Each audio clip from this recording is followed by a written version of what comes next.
Hey, what's up, everybody? Welcome back to another Scale Riders podcast episode. This is number 213 with my guest here, Dave, all the way in Ventura County. Um, Model car culture from around the world. And man, excited for this one because first time on the podcast, but then he has like so many cool builds that he was just showing me before we got started that I can't wait to see and get to on the showcase. So what's up, Dave? How you doing? Man, I'm doing great. I again, like I was saying before we started the podcast, thank you for having me. It's an honor. No, man, you're welcome, man. Thank you for being on the show, dude. This is cool. So, as far as in Ventura County, what part are you located in? So I grew up in Oxnard, so right next Mhm. to the CB base. So I live in Thousand Oaks. Oh, The dope, wife and I dope. moved here like 22 years ago. Yeah. Oh man, right on. Yeah, I grew up in Oxford as well, but I was talking to with David McGowan. I was telling him, dude, I was born in Fort Wainimi, and he's like, oh, Dirty born in Fort Dave. Wainimi too. I went to Wyoming High School. Oh man, no way, that's dope. So yeah, Wyoming. So Kamala, then Haydock, and then Wyoming High. Yeah. Oh man, that's a trip, dude. So. Yeah. Now, and then like where you're at now in Thousand Oaks, I pass through there when I commute a lot down the 101. So Well, we didn't come up here from Oxnard. yeah. Yeah, this was Richville when I was growing up. Oh yeah. But we had the opportunity to buy here, and Yeah. we were just freshly married. I'm like, okay, let's go. Oh, that's what's up. So Yeah, man. And as far as like now that you're in Thousand Oaks, you're in your home, was it easy for you to like say, yo, like this is gonna be my room, like this is where I want my setup to be for model scale modeling? yeah, I had that for a while. We have a friend of ours who rooms with us because he had lost his place. So we put him up in my hobby room. So I moved all my stuff out, and I'm in the sunroom. You know, Hmm. hot during the summer. Oh yeah, yeah. The bills I had probably a get bit. dried faster that way. I don't like spraying hot. I don't like hot weather. Hmm. I won't. I prefer it cold. Yeah, man. And then now we're getting into those days now upcoming, Hmm. with the weather changes and all that. So Well, this will be the first time I'm going to be wanting to shoot hot because I've got to put that on the Corvette. I got first. I'm never airbrushed. oh no way. Did you get Never. that at a Coast Airbrush? Yeah. The Yeah. I got it from Dave. oh nice man. Normally, got to go rattle. That's Everything cool. I've done is rattle. Yeah.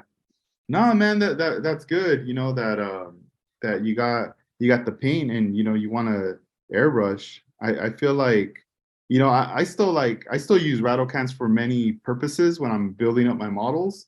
But then at some point, once I get to like, all right, let's do the paint, I like to transition into the airbrush.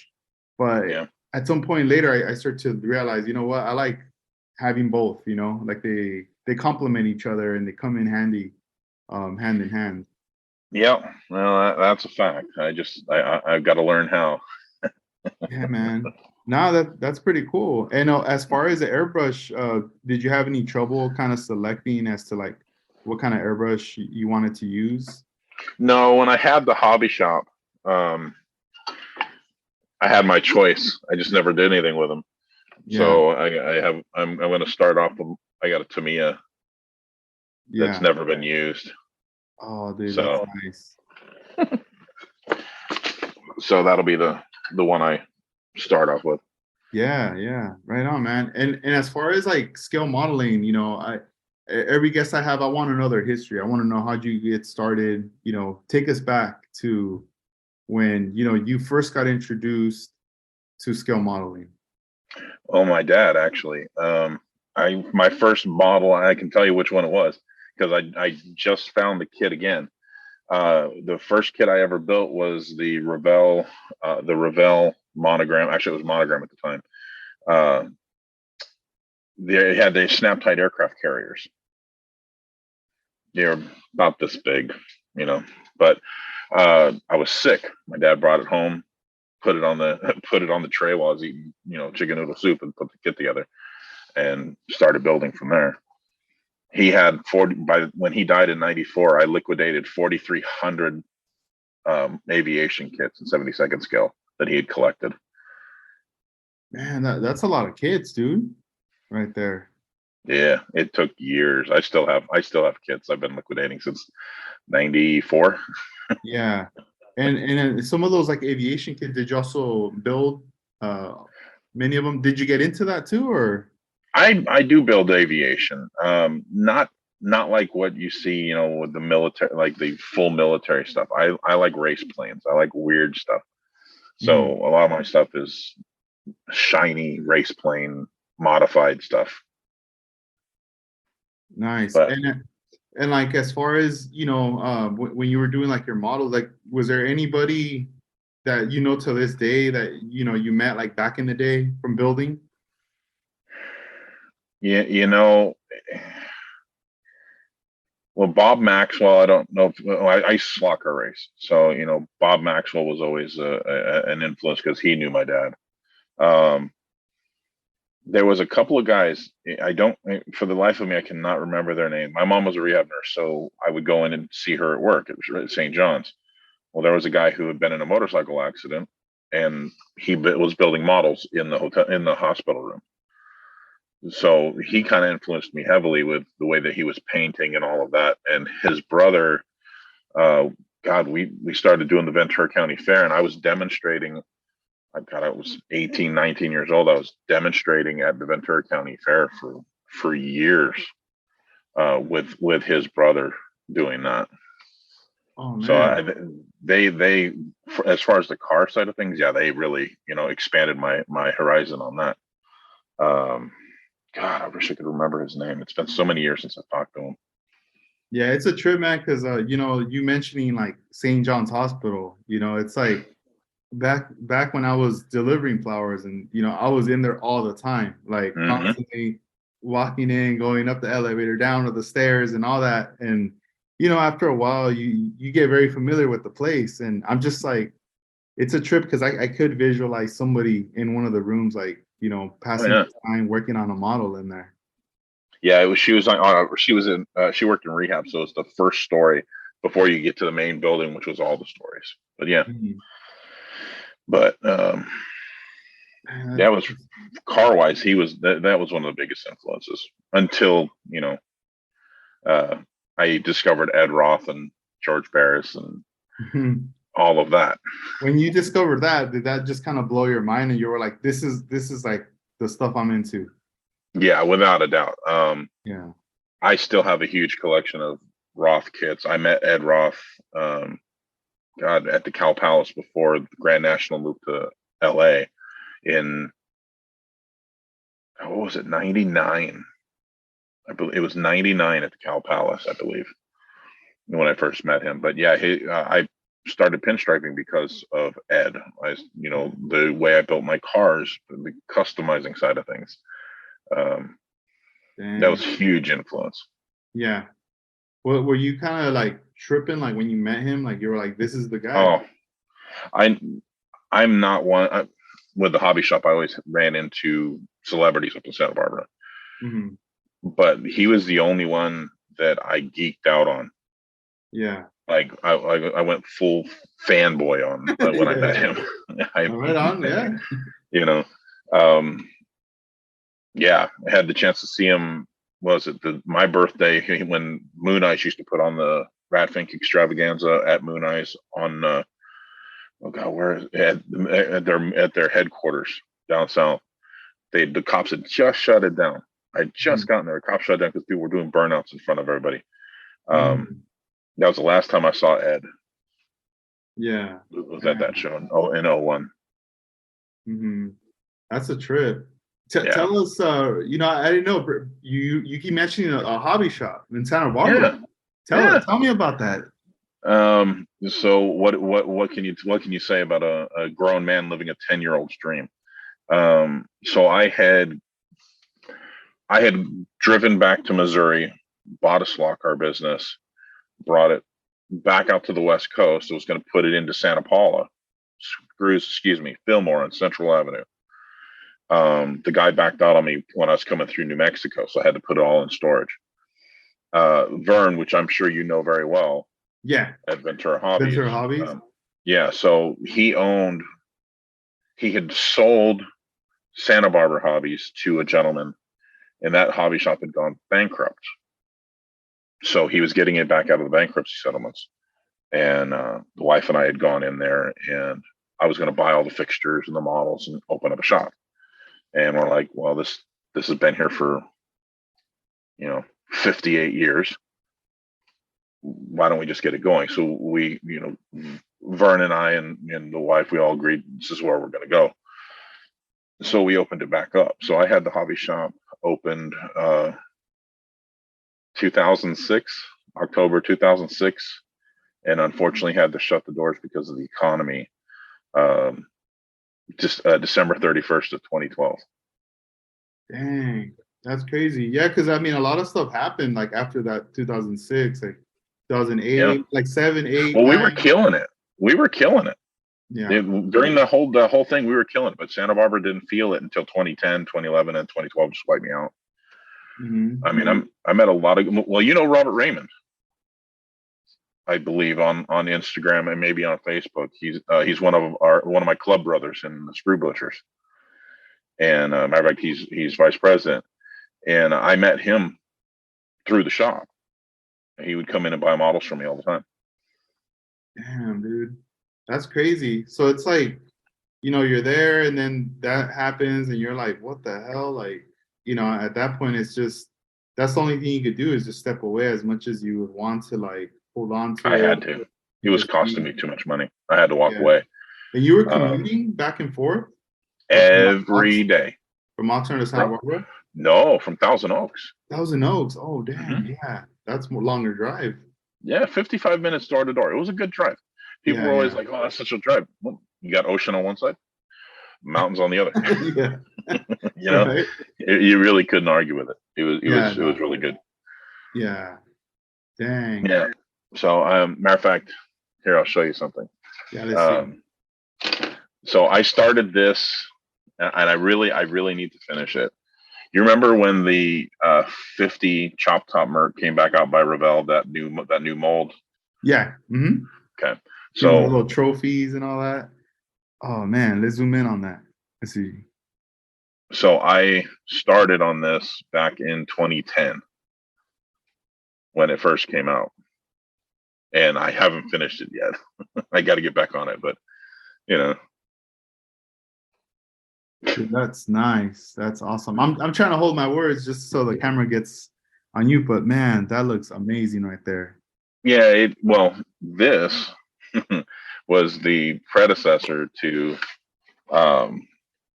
getting into what we ended up with the, I don't have it here. Well, here, I'll show you this one. The 60 Starliner, which had the Hemi transplant. Now, truth be told, I didn't paint this body.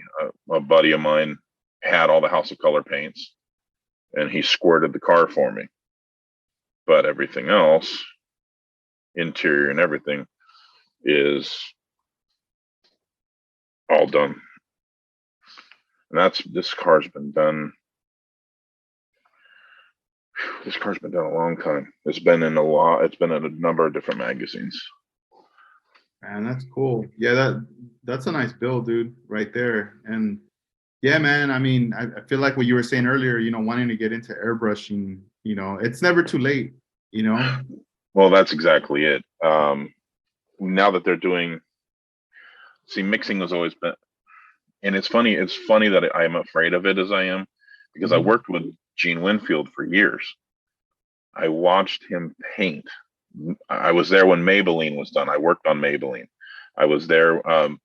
You familiar with the 53 Buick that he did for the president of the Pharaohs out of South Bay, Japan, Purple Haze? Man, it's hard right now to think. Yeah, all you have, but I watched him paint those in a dirty. We used to do all the body work in the building, and then sweep the building out, hose the floor down, and he'd pull the car in off the dirt lot, and he would just spray. So you would think I would have learned something. Yeah. But you don't. But since they're making the premixes, why not?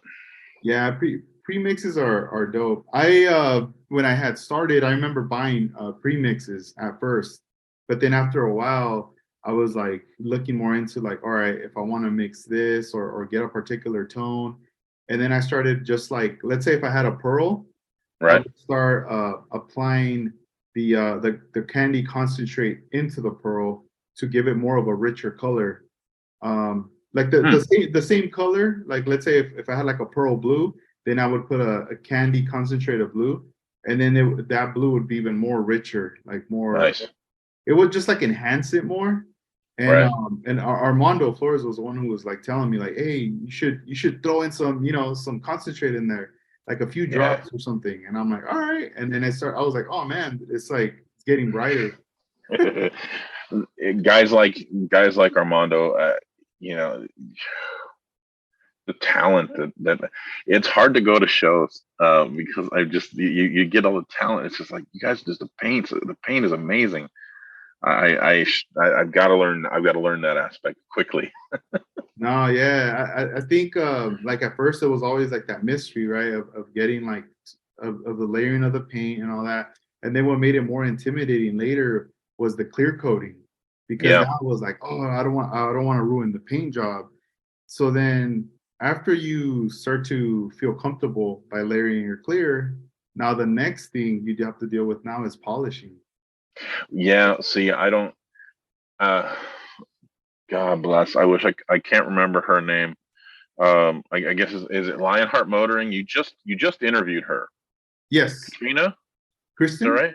Kristen. Why do I know her name? Why do I always do that? we got to discussing. I love that bug she did was amazing.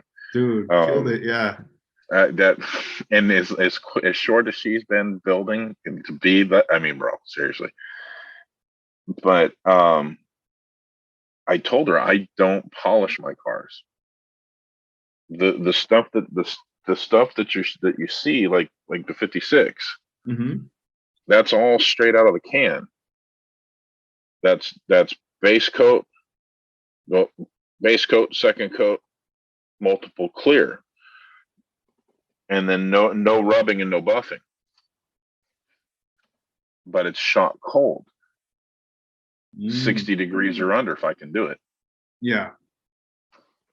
Damn. I mean the thing is, it's like I feel like you tapped into something, like you have your formula, like the weather, and then just to be able to avoid that's really good.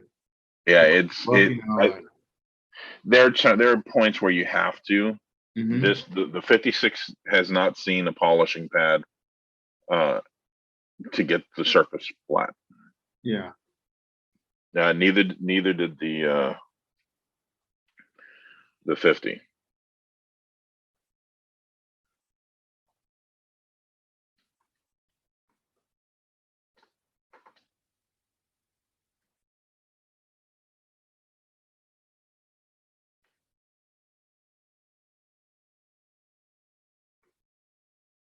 Dang, that's so clean, dude. I'm all quiet. I'm like, I'm trying to hold my words, dude, but I could see the reflection from when you were turning it in the light, how smooth it is right there.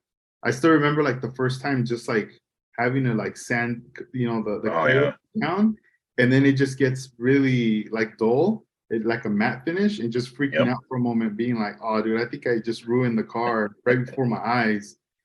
And then later, going through the rest of the steps to bring it back. Yeah. And all the way to what, 12,000 grit, and then putting polish on the 12,000 grit, and the compound and all that stuff. Yeah. I just commented on Instagram. I didn't know that they made buffing pads. I don't know if it was on your. I don't know if it was. I commented on your. It was yours because of that. The black car. Oh my God, that finish!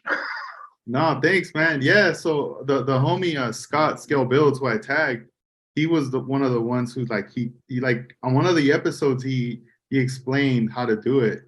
Right. And even beforehand, I had to like consult him many times. Yo, like, what do I need? Like, Because you can burn the paint pretty quick if you're not yeah, careful. yeah. But the way he explained it, I just said, all right, I'm gonna take the plunge on this car.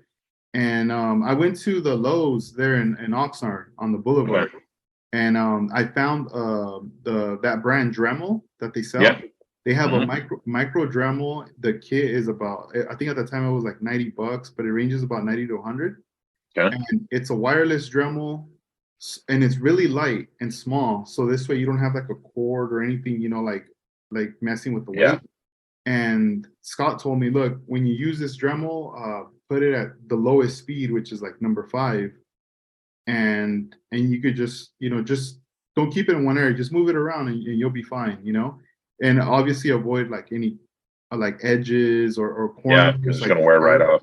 yeah. So if anything, when I look at the body, I tell myself, all right, what needs to be buff? I mean, like I want for sure the roof, and then Right. some of the bigger panels on the sides. So it could be like either a fender or a door, something that's just gonna be Absolutely. like stand out. Anything that's very small, I'm not really gonna get in there, because that might be like those edges or those like sharp, you know, areas. Well, yeah. Well, if you do that, if you burn through the paint, now you got to do a patina paint job. Holy,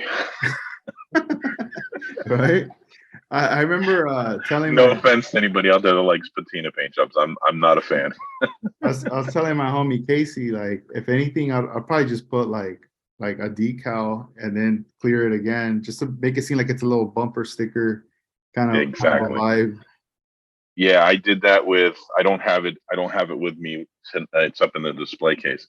I did that with a '56 that I built years ago. That was out at the. It was out at the Cruising Nationals.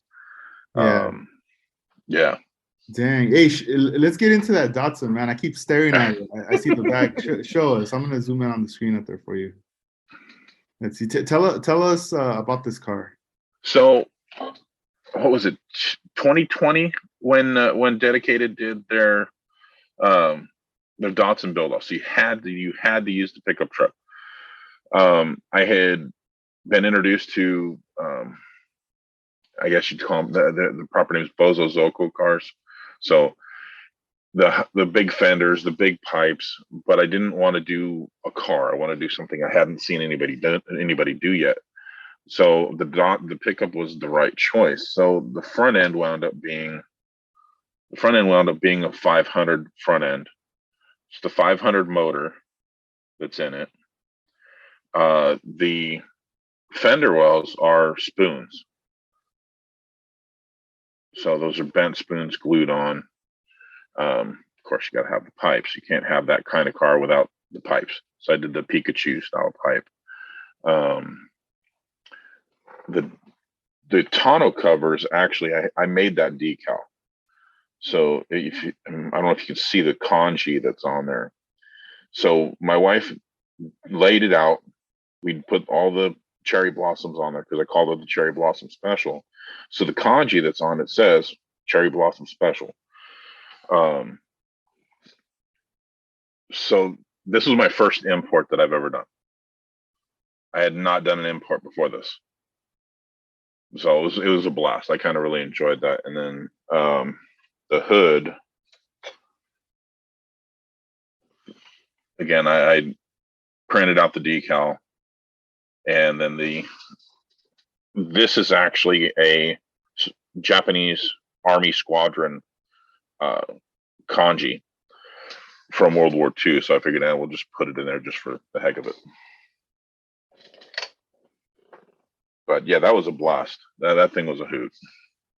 Man, that's pretty dope, man. That's cool. It's good to hear too, like that one being your first one of an import, that it was Yeah, a that was first build. import. And then I think you've seen. I didn't bring it with me, but I think you saw the Fiat 500, the Mm-hmm. stanced out Fiat 500. Yeah.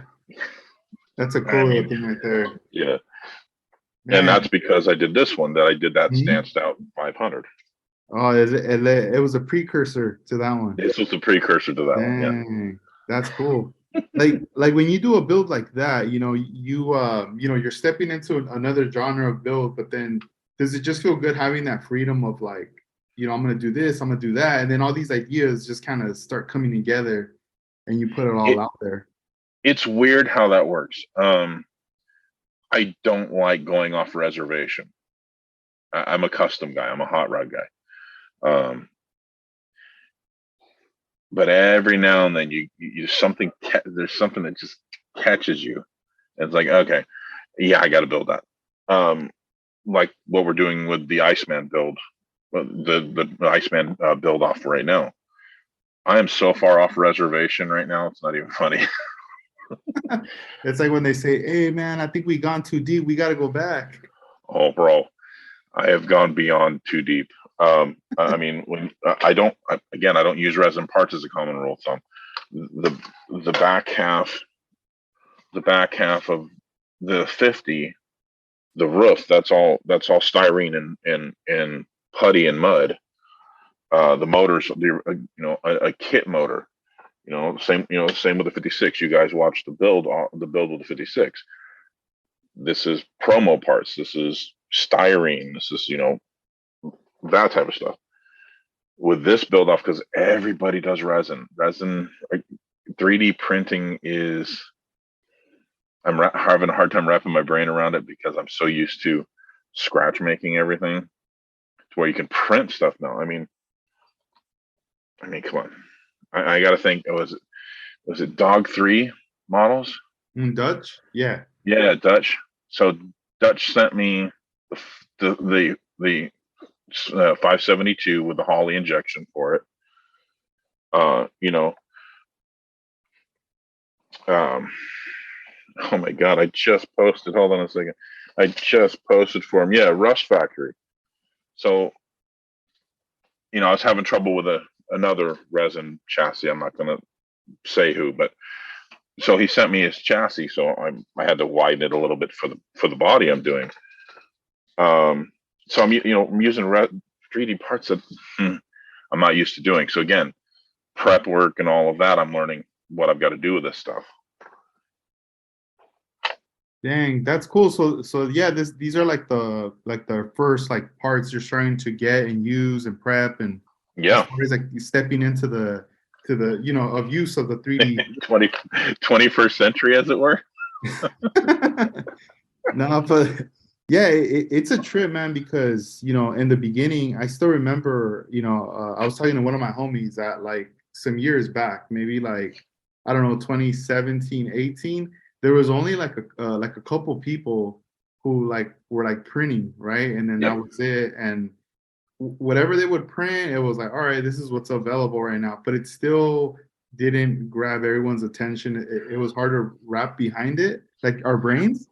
But then Well, finally, it we started to was. see some more stuff, and that's when it was like, wait a minute, what the? Well, it's the quality of the stuff. So the earlier 3D printed stuff was heavy lines. So they had to do Mhm. a bunch of sanding. So I don't think it took quite as well as it does now because the machines are, let's be honest, 10 times what they were, and the stuff that's being cast is, Yeah, I mean, again, Rush Factory, he hooked me up with a set of artilleries, nice. which are going to go on to, they're going to go on to a 41 Lincoln build that I'm going to do. I'm converting the convertible monogram 41 Mhm. into a business coupe, but I'll do it with a Carson top. But Robert, my buddy Robert, who's again, my club brother, he's been printing like mad 3D Dang. stuff. Yeah. Um, oh, whoa, easy. I'm gonna knock stuff down. You Be know, careful. well, it's like everything's precariously perched in here. He's got this belly tanker that Damn. that I'm gonna end up doing. It's the stuff that they're able to print now. Yeah, It's cool. no, it is. It is. It's like I just today I received a package from my friend, Slowly Models, and Hmm. he put in. some sets of wheels, and for like Hot Wheel size, you know, like 164 scale, Yep. and then also some for 124 scale. And I was like, man, like these are wheels that I can't find. Like Aoshima don't have these wheels. Like these are just some old school wheels that I could use like on a build, and they're 3D printed. But I'm just excited like to use them in the future. You know. Yeah, I think after this build, I will probably end up using, especially the motors, with in the 3D printed world. Um, Mhm. for that Lincoln, I will be doing a Lincoln with Arden heads. So, and I know I think there's a couple of guys out there that have that variant Mhm. of motor. So Mhm. that should be pretty interesting. Yeah. Let me give out some shout outs because we do have some Hell people yeah. at room. We got Lee all the way in the UK. Yeah, there you go. Crow Customs, baby. Yeah. Then we do have Slowly Model. Shout out to Slowly, D Factory Nice. Rat, um, James, let's see, Juarez Custom Builds, Nice. and then Jan Flores. So yeah. Right Uh, on. man. My boy Lee, man, I'm telling you. Yeah, so Lee's all the way out in the UK. How'd you guys connect? So that is probably the one reason that I am building as much as I am now is because of Lee. So, so as Lee Croden, Lee Good from the FFAFF. Are you familiar with that group on Facebook? No, I'm not. um, and Lee may chime in on a chat if I get this wrong. But so the first build they did was a 40 Ford. So as I understand it, the FFAFF stands for. Forgive me, I'm ignorant when it comes to podcasts. Is cursing okay or not? No, yeah, go ahead. Okay, It's all good. so from what I understand, it was friends fucking up a 40 Ford. All right. So the FFAFF. Yeah, yeah. So I found them. I was bored. It's COVID. I've got, I'm at home with the kids and the family, and it's like, okay, what am I going to do? So I joined their build off, and we did the first one I did with them was the 50, and this was the first car that I truly detailed out and finished in the God a little under 10 years.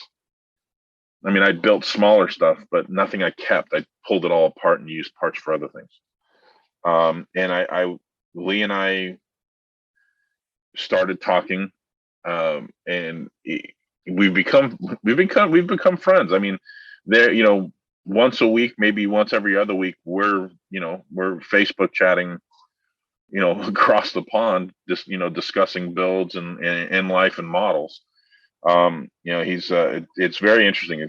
He's become a really good friend, and he's like, I think he told you he's coming out, so he's going to be staying with me to go to the Cruising Nationals at the end of May.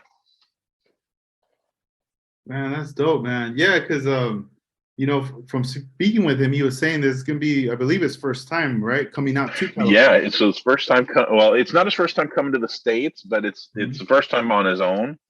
Yeah. Um, and we I talked to him, and he agreed to send out, I know a lot of guys have seen, his hauler in that 57, because I was a part of that build off. I didn't finish. I was doing, I don't know if you remember the Steve Stanford build I was doing, the 57 with the 58 DeSoto taillights. I messed the body up and stopped. I was so mad. But Dang. so I said, you need to send that out. I mean, we've got the SoCal Open Mm-hmm. the first week in May, and then you're going to Yeah. be out for the Yeah. end of May for the Cruising Nationals. Let's get that thing out here.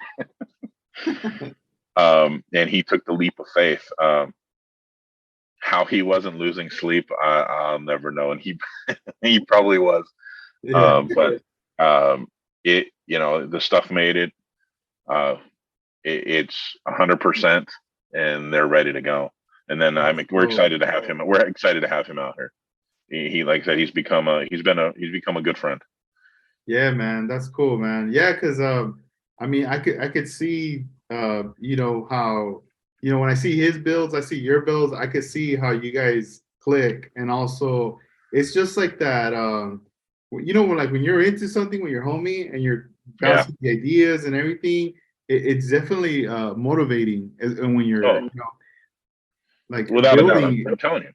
Yeah. If it weren't for that group, I probably wouldn't be. Well, James Laga. So that man is a master when it comes to manipulating images in Photoshop. So he has been a source of inspiration tremendously as well. And so when we did the try the 55, 56, 57 build, which is where cotton candy came from that build. That's based off of a James Laga rendering. It just again it lit that fire. So yeah, I can't speak enough about that group. A great bunch of guys. Yeah, that's cool. Yeah, like that civic, to relate to like that feeling of, of building and stuff like that. I owe it, to even like my homie Casey who's watching, because it's like, he's out in Australia, he's working on his stuff, I'm working on my stuff, but we're communicating and we're updating each other like, hey, look what I'm doing, look what I'm doing. That we're, and we're talking about, even one-on-one skill cards, and we get hyped that next thing you know, it's like every day it's just working on something. And I was telling him the other day, dude, I don't know what it is, man, but I feel like I'm just going through this build, but I'm like in this like state of like happiness or whatever. And then yeah, it's he said zen, something, man. he was like, dude, it's like nirvana. And I'm like, It dude, is. that's the word.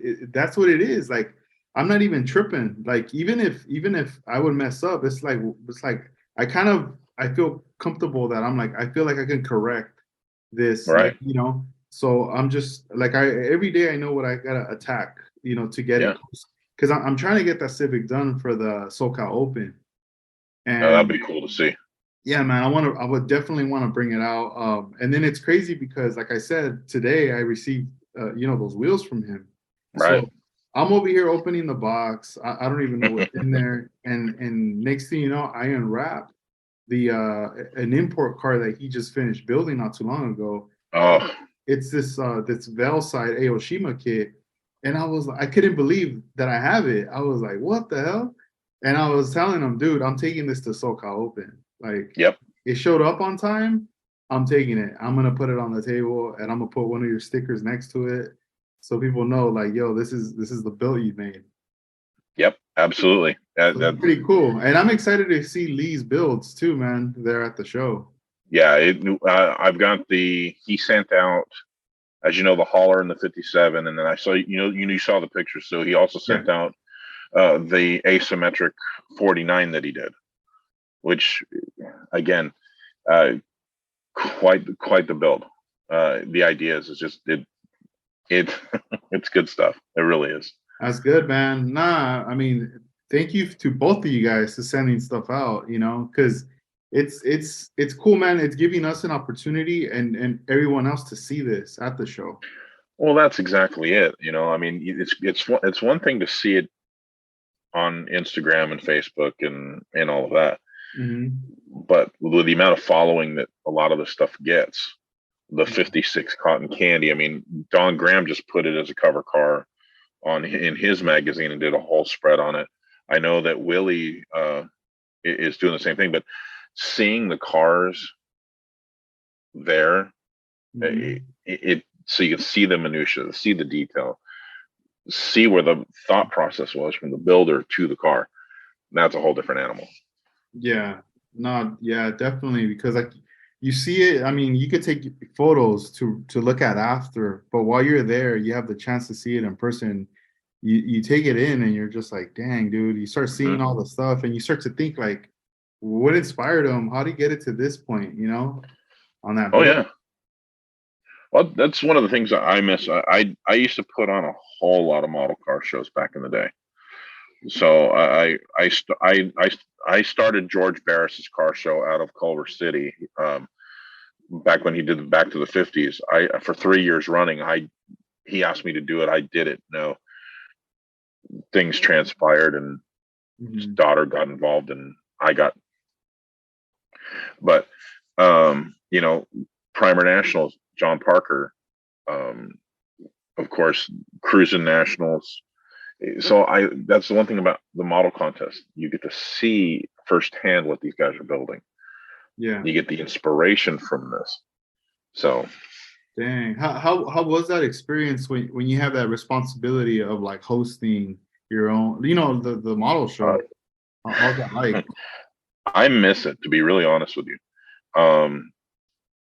At one point in time through the year, I think I was putting on 6 model contests. So we had Back to the 50s with Barris. We had the Primer Nationals, the Ventura County Fair, um, and then we had Moldy Marvin used to put on the Ratfink Extravaganza. So I would do that. There were a couple of others I'd done as well. It's labor intensive, but it's a blast. Ribbons, getting all that stuff set up, the promoting. It's a blast. It really is. You get to Would, meet a lot of good people. yeah, would you say would you say that like judging is by far maybe like the difficult part of it when it comes to it? Oh, judging. It, how do I put this? It depends upon the show. Mhm. The judging aspect of things depended upon the show. Some of the shows, like the Primer Nationals, were, best paint, best interior, best rat rod, but and then I have Gene Winfield come in, or George come in and pick best of show, and that type of thing is an easy type of show to do, because it's a personal choice, and most guys were hell, Doug Dorr. I don't know if you know Doug Dorr, but he's a pinstriper down in near Anaheim. Known him for 20 odd years. He'd bring his stuff out, his models painted and everything. Um, those type of shows are great, because it's really, Mhm. you're not judging the full build, you're judging the characters of the build. But Model Fest, Mhm. anything IPMS related, I stayed away from for years. Yeah, Um, at you that got to look point, at everything. oh God, at that point, it is meticulous. It's a pain in the backside. But it brings out, well, what was it? The dedicated show. What was that? 21? The one that they had at the hotel, right? Yeah, that was The 21. one show, yeah. Yeah. That had to be wasn't that had to be like before the pandemic, right? No, No. Oh, no. you're right. It was after because people were wearing Yeah, the yeah. masks. All right, I remember now. No. Yeah, I You know, remember. Okay, okay, you're right. yeah. I don't know Dang. how those guys judged either, because the Uh-huh. talent on the table was Yeah. astronomical. But Mm. no, it's a fun experience. Dang. Yeah, that was a fun show, man. Like it came and it went quick. Yeah, too And quick. even after like the next year or even months after, people were asking like me like, oh, do you know when the next one is? And I'm like, I don't think there's gonna be next one here. They were saying that 2 years from now they'll do it in Texas, and then after that another 2 years they'll have it like in the East Coast. So as of right Really? now, I don't think they're gonna do anything again like at that time. But the cool thing right now is we got the SoCal Open that they're hosting. Yep. So that's pretty cool. Well, and then we're going. So I've joined a local group of guys I've known. Again, I've known most of these guys. Dave, Dirty Dave McGowan. Hmm. You know, I, I've known these guys for 20, 30 years out here. So there's an IPMS group that is going into the Murphy Museum in Oxnard. Oh, you're right. You're right. This is gonna be in September, correct? Correct. Yeah, And yeah. I'll be helping with the car side of things. Dope. They're a bunch of they're a bunch of rivet counters. They're airplane guys. They're All rivet right. counters. Man, yeah, because at the Model Fest, I did obtain a flyer for that event, and time had passed, and I was like looking at the flyer, and I was going like, wait a minute, like this is in Oxnard, what the heck? It's like the first one that's coming. Yeah, well, we're having a meeting at the Murphy this Saturday to go over the particulars of the show. But yeah, so we're trying to get as many car guys out there as we can. I already told the group, you guys have got plenty of armor and airplane guys. We need to bring the car contingent back in. Yeah, heck yeah. So yeah, because Bill Birch. I'd know him if I saw him. It sounds really he comes out to the Model Fest. I think he's vended a couple of times that I've seen him there, but I know he reached out to me after the Model Fest, telling me about that show in September, and he was like telling me about it. If I could like help promote him, dude, send me the flyers and stuff. Like, I'm down, totally down. What I would really like though is if somehow. If you guys have printed copies. Yeah, they're working on that.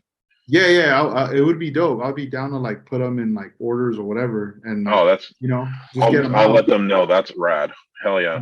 That'd be cool to like just put them in there because I mean we still got time, but still it's better to just start letting people spreading the word now. Absolutely. For that event, especially like that first one, that's gonna be a special one, and I do plan on wanting to vend too there at that event. I think it'll be a good thing for you because there's going to be one hell of a mixture of builders there between the armor, the aircraft, and the cars. I think most vendors will do pretty well as long as the show is promoted properly. Yeah, that show should be off the hook. Dang, watch. Let me see. Let me check my while we're talking about that because I know I had got sent. Let's see here. Oh dang! I found the email with the flyer. let's just plug it away, man. So this is WonderCon 2023. Yep. California Dreaming Model Contest and Swap Meet. The address is gonna be 1930 Eastman Avenue in Oxnard, California. Damn, that's like when my father opened up his flower shop. It's like not too far from Eastman. It's up the block right there. Yeah. The PCH. Yeah, Scotia is. I was working for Scotia, so they're right up the street from there. That museum, the Murphy, if I remember correctly, was across the road in that long white building behind that new building they're building there off of Rose. Yeah. And the one. There was the guy used to have a bunch of De La Haye's. His brother was a client of mine at the hobby shop. Dang, that's dope. So this is going to be September 9, 2023, 9 a.m. to 4 p.m. Let's see here. It's, open to the public. Let's see what else. Yeah, Murphy Auto Museum, man. I'm gonna be posting these up on my stories too. Cool. And then later I'll do just posts and stuff like that. But I think this should be cool because what's a trip is like, remember back in the day in Oxnard there was that Blue Max Hobbies. Hell yes. I go as far back as Radio and Sound. Do you remember where Radio and Sound was? No, I didn't even heard of that place. Okay. So Don, I knew Don very well. So Don at Blue Max Hobbies, I used to ride my bike from my house to Don's every day. He had in Port Hueneme next to Uncle Herb's. Okay. So there's these little bungalows right behind Uncle Herb's building. And one of those bungalows was what it used to be. Was it Hobby and Sound or Radio and Sound? It was a little hobby shop, and then Don took it over and turned it into the second Blue Max Hobbies. And that's a trip. All right, man. You got to tell me about Blue Max because look, when I grew up in Lindenwood. Oh, there you go. In Oxnard. That's the neighborhood where like I grew up in, right? And from there, I would ride my bike to Blue Max Hobbies, which is not too Hell far. yeah. No, So, it's so you're just up the coast highway. yeah, yeah. And at that time, there wasn't that many buildings. There was a lot of dirt. You know, they hadn't Yep. built so much stuff yet. It was very industrial. And I remember, like riding my bike over there. I must have been in like junior high around that time. You know, this might have been, or maybe no, not even junior high. Way before that. No, Because it would have been before. When did you graduate? yeah, I graduated high school like 2001, but Okay, it was like it was he was gone by gone. then. Yeah, it was Yeah. gone by then. So, you know, this was in the 90s, and I remember riding my bike, and when I would go to Blue Max next door, I remember there was a liquor store too. Oh, hey, don't forget about Snooki's Yeah, bar and pool hall. yes, there was like so there was Snooki's, which is well, like a strip bar. Yeah, yeah. Well, yeah. I think it was a bikini bar. They weren't allowed to do it. Yeah, there was a bikini bar, and then they had a hobby store next to it. Yeah, and then you had a liquor store. yeah. What a place for a hobby shop. And then I remember like, you know, going in there, you know, and just looking at, you know, that they would sell airplanes, a lot of like RC stuff, but then they had like this wall of like the kits, right? Yep. Like an aisle, like they were just stacked on top. And primarily like AMT, Monogram. And you know, at that time, I just remember always seeing like the 58 Impalas, the 62 Bel Air kits. Those were always my to-go-tos. Like I would always be buying those kits and everything. And I always wanted, for some reason, because I was a fan of like a 63 Impala, I was like telling them like, oh, I want a 63. And they were like, we're sorry, we don't have that, you know? Yep. And like the only Impalas they had was like the 58, the 59 Impala. Later they got like a 65. And I was like, oh man. 65 was a rare kit. They only re-released it once after the original, I think it was. And then they cut it up and butchered the 65 up and did a short track racer out of the kit. Dang. So that mold's gone. That's crazy. And it, you know, my other friends, they would buy models too, and then we would ride our bikes back and work on them. But I just remember, you know, growing up, I would go to that liquor store next door, and that's where I would pick up the Lowrider bicycle magazines or just magazines. Go home, and you know, like that was the closest thing that I can get to a hobby. I was unaware of hobby shows. I was unaware that, you know, that you guys were out there doing your thing. You know, I had no clue, dude, of nothing. And then time passed, and you know, that place was just like it was done. Like it was there, and I was like, I didn't know where to buy kits anymore. So then my friend told me, oh, they sell them at Walmart, the one on Rose. Yep. So I'm like, all right, I'm gonna get my kits from there. And it wasn't until later that a friend of mine was like, hey, let's go to the movies. Century 16 off of Century 16. And I'm like, all right, cool. So we go to the movies and we get there early, and then my friend's like, hey, you guys want to walk around? Like, let's kill some time. There's like a food court. And you stumbled upon Ventura Hobbies. And really? that's how I discovered, yeah. Wow. Yeah, wow. Well, let me ask you a question. Yeah. Did you ever go to Red Baron Hobbies? Nah, man, never knew. I never even heard of that. Red Baron. So the three hobby shops that were in Ventura County at the time, you had Blue Max, which was your primary. You had Ventura Hobbies it's been in that position, I think, for like 20. Well, I think he's coming up on 30 years in that place now. Wow. But and then you had Red Baron Hobbies in Camarillo. And then from there you had Marty's Hobbies in Thousand Oaks. Yeah. And then in Santa Barbara, well, in Santa Barbara, you had what was Atkins Hobbies, which became Santa Barbara Hobbies, and then I bought it and it was Hobby Central. And then in Goleta, you had Danny Jin's place, which this will be interesting. Hold on a second. Let me get something real quick. Yeah, go ahead. Man, this is crazy. Like, So this is pretty cool what you're telling me. I remember as a kid going into Danny Gint's place. My dad we went to all the hobby shops. I mean, there was a Hobby Town USA in Carriage Square. Damn. Before they There's knocked it down, right? uh yeah, before, well, no, it's the building where where Toppers is, or Mhm. Rusty's. Okay. It was in the corner over there. Okay. Okay. I worked at the small car shop that was on Five Points, where the Q Club is. All right. But anyway, so when I was a kid, we'd go into Danny Gint's place in Goleta, and I always rememred. I don't know if you probably haven't seen the movie. It's Firefox with Clint Eastwood. It was a very specific airplane that he flew. I had to have it. He had something floating over the door. Well, when I was working over at Hobbytown here in Thousand Oaks, the guy who bought Danny Gint's place, I'm like, hey, whatever happened to the, because he's liquidating all the kits. Whatever happened to his model? I described it to him, was hanging over the door. He goes, you know what? I think I still have that. And so he came back the next day. Oh wow. So I was seeing this when I was 8, 9 years old. Uh-huh. So 40 odd years ago. So there were so many hobby shops in Ventura County, Santa Barbara County, Man, back in the day. that's a trip.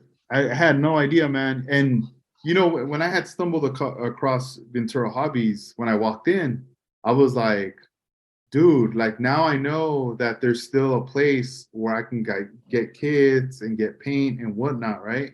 Yep. And I was just tripping out. I was like, I got to come back here. But during that time, I was still in high school. Like I wasn't even driving yet. I Yep. might have been like a sophomore in high school. And living in Oxnard, like I never like really left Oxnard, No, like you wouldn't go you to, like really I wouldn't never do. really, no, like my parents, like if I told my parents, oh, take me to Ventura, like we weren't gonna go to Ventura unless the whole family's gonna go to Ventura for something, It was Yeah. it wasn't really like you're like, oh yeah, we'll drop you off and I'll pay. No, that wasn't gonna happen. So it was like the only way later is like later in high school, once we with my homies we started skateboarding, and then we heard that Hell yeah. they were gonna build a skate park in parts of Ventura by the mall.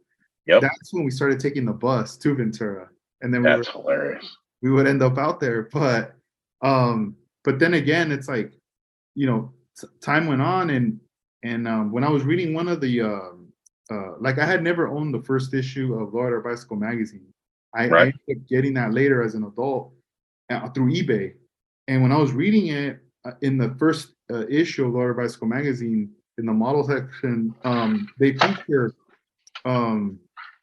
they mention the Model Fest. Yeah. At that time. Mm-hmm. And I was blown away. Like my mind blew up right there because I realized this was going down around the time when I was building models, but I had no idea that this was happening. Yeah, I think if more kids, I used to say this to the parents of the kid that would bring their kids in, trying to get them into something. If I can get one kid to do a hobby, I'm winning the battle. I'm never going to win the war. Technology is always going to be more intriguing, but if you can get them to think, get them to build, use their hands. I mean, so I have 3 kids. I've got an 11-year-old, an 8-year-old, and a 4-year-old. My oldest daughter's been building since she was 2. My son's been building since he was 3. So even though they're into technology, they still now divert back to using the gray matter and building stuff. That's cool, man. Yeah, my daughter, she's 2. She's gonna be 3 like in August. But like when like we're in the room, like I have my desk set up with all my stuff, and she knows, dude, I leave stuff. She does not touch it, but she knows, and she just stares at it, and she looks at the colors, and I'm showing her like, this is that stuff, but look at the colors, and like I'm just trying to like put it in her head, like these are tools. This is that. Yeah. And she just stares at it. And then, she just kind of goes, but then she comes back and she looks. Once in a while, she'll give me like one of her stickers because she wants me to put it on my desk. I'm like, all right, we can stick it on here. So, oh man, that's dope. There you go. Yeah. That's awesome. Yeah. My 4-year-old. Nice. So yeah, it's one of those things. I know for sure, at some point I'm gonna be like, let's do projects because right now she's getting into like painting with water paint, you Sure. know, like on paper and whatnot. She's just exploring. She's seeing like if you dip this in water and you dip it in this, you get this. So it's pretty cool, man. And I know what you mean. I want to do the same. Like I want my daughter to like also build some kits as well. So, uh, have you shown her? Has she seen the Cars movies?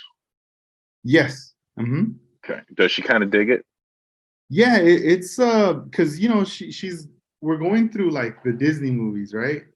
And we're seeing all the princesses and all this stuff. Yeah. And now we're jumping into like let's watch Monsters Inc. Now let's watch Cars. Like we're starting to switch it up now.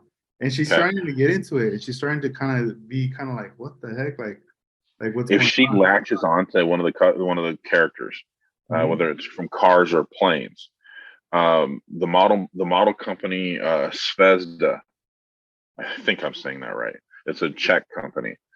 They make snap tights, press togethers that are super simple. I mean, like I said, my 2-year-old at the time put it together.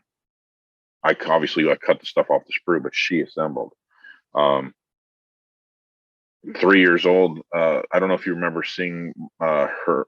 We had it out at the dedicated show, the '64 Impala that she painted. You know, uh, where's it? Yeah. Oh, let's see it. To me, I'll go get it. I'll go get it from. I'll show it to you. But to me, a rattle can. 3-year-old. I got video of it. I'll go get. She got best youth at that show. Man, that's cool, man. So they'll learn what you teach them. Yeah. Yeah, that's Just sir. there's got to be that spark. Hmm. So if they can latch into you're off. Yeah, man, that's cool.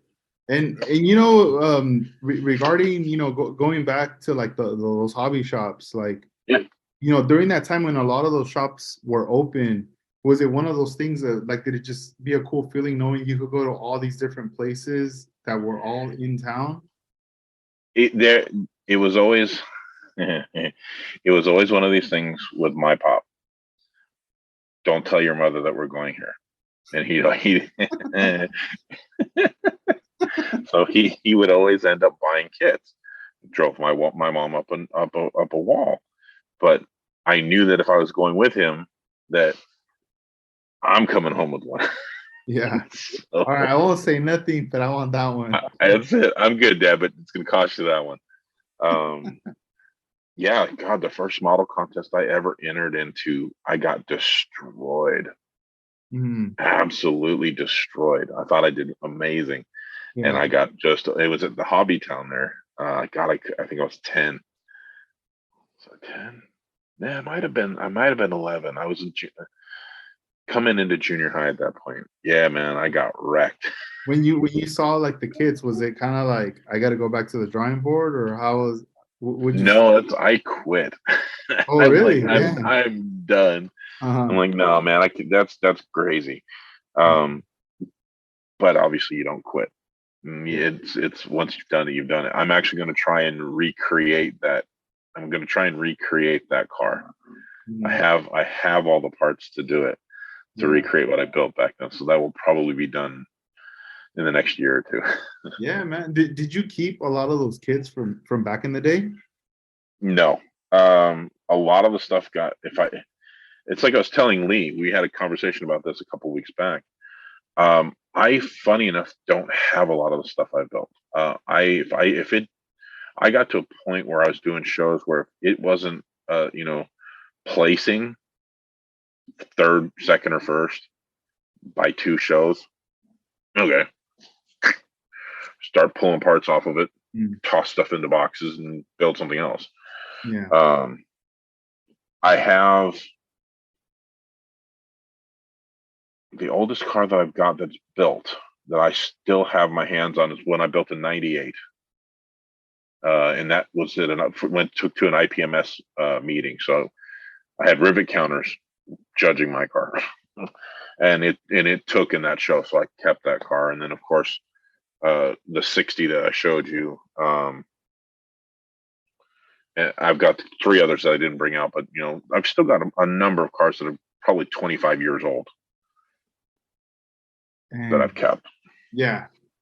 There's a couple cars I've kept from back then. When I realized, before I stumbled across Ventura Hobbies, when I was buying like my kids from Walmart, Yep. I realized at that point, you know what? I think this is gonna be the last model that I'm gonna build. Like, I think I'm done. Like, this is the best level or whatever at the time, right? I thought like this is as good as it's gonna get, Right. and I'm gonna go for it with this kid. And at that time, a lot of my friends who I was building with, they weren't building anymore. Right. So it was just like my buddy and myself. We got the kids around the same time. We're both working on our kids, and even then, even for him, it was like he was just like, he didn't even finish his. He was just kind of like whatever, like about it at that time. Yeah. Well, it's girls, real cars, Yeah. and it ain't about sitting at home building.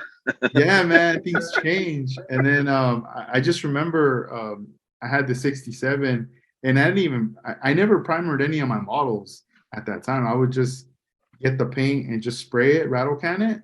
Right. And I was using, I think it was either Testers or that Boyd paint. Oh God, I miss Boyd paints. Mm-hmm. Those paints were dope. Yeah, I remember seeing them a lot back in the day, like a lot. And I remember like when I said like, all right, I'm done. Like, I'm done. I'm not gonna paint anymore. Like, after like I finished that model, I still had, I think, like a couple of Boyd cans, and I put them in a box, and I put everything in that box, and I just tucked it away in the garage in my parents' house. And then years later, once I decided, oh, I think I'm gonna go and get back into this. And I opened the box, and those cans were still in there, but I don't know if I never used them. I never knew if they were still good or what, because they were good for more than 10 years, I want to say. Yeah, you could. The propellant was probably bad, but you could crack cans open and get them mixed up and put them in something else and probably get them working again. Yeah. But they're notorious for blowing out the bottom testers cans. What happened to the company? Did it get bought out, or did it go under? Or God, no. So what ended up happening is Rust-Oleum bought Tester paints, and when they did that, they very slowly started to kick the military paints. Well, we don't need that. We don't need that. And then all of a sudden, they just started on the chopping block. So they got rid of a lot of the lacquers. You remember when they brought out the Testers lacquers? Yeah. Those are, again, I love those paints. They lay down perfect, especially cold. I'll say that again, cold. Not hot. Don't ever warm your cans. Spray it cold. But they started killing all the lines. So now Testers is pretty much gone. You've got they got their basic lines. So you're left with what? Tamiya, Gunzy, if you can get it, and then you got what, SMS? SMS. Oh yeah, out in Australia. Yeah, out of Australia, and then was it Scale Auto Paints out of Utah. So there's guys in MCW, and these guys are starting to. MCW is picking up a lot of the military line. Again, so is I believe Splash Paint is supposed to come out. I think they already have military colors, lacquers as well. Yeah, so the void that Testers created with getting rid of the Model Master line, getting rid of the lacquer paint line for the paints, for the rattle cans. We've got replacements for that stuff, but it's it'll be interesting. Yeah, it's a trip, man. Like, there's always gonna be like just changes, like within there always is brands, and everything keeps like just shifting and changing all the time. And the Model Fest, I saw you earlier this year there. I was glad you were there. I saw you. I'm like, whoa, he's here. How many years have you been going to that show now? For now, Oh my God. I've been going to that show since 1992, 93. dang, and you've never missed the show?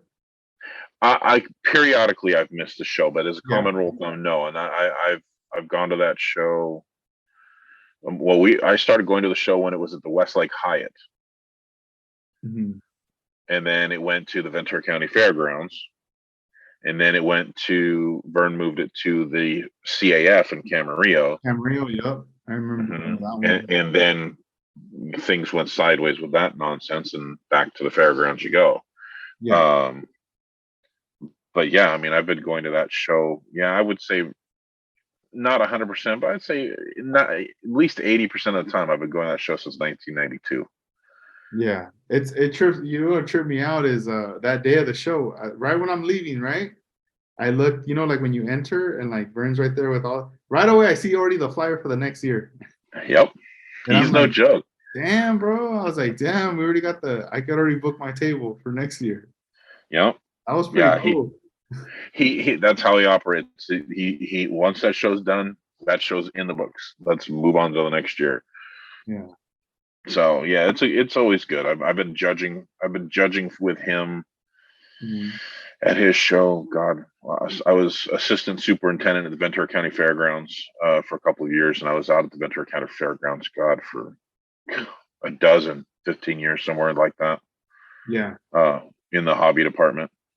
Um, but You yeah, always, you always go to man, what's the big show they have at Ventura? The oh, national. that's well, yeah, it was the Primer Nationals, which Mhm. is John and Jenny Parker. That was their show. They sold it to, I believe they sold it to a guy named Dave, and it changed from the Primer Nationals to the Ventura Nationals. Ventura Nationals. Okay. Yeah. Right.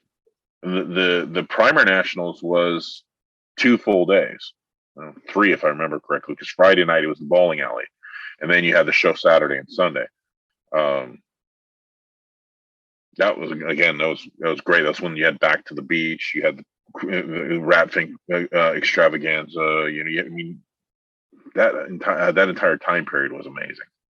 Yeah.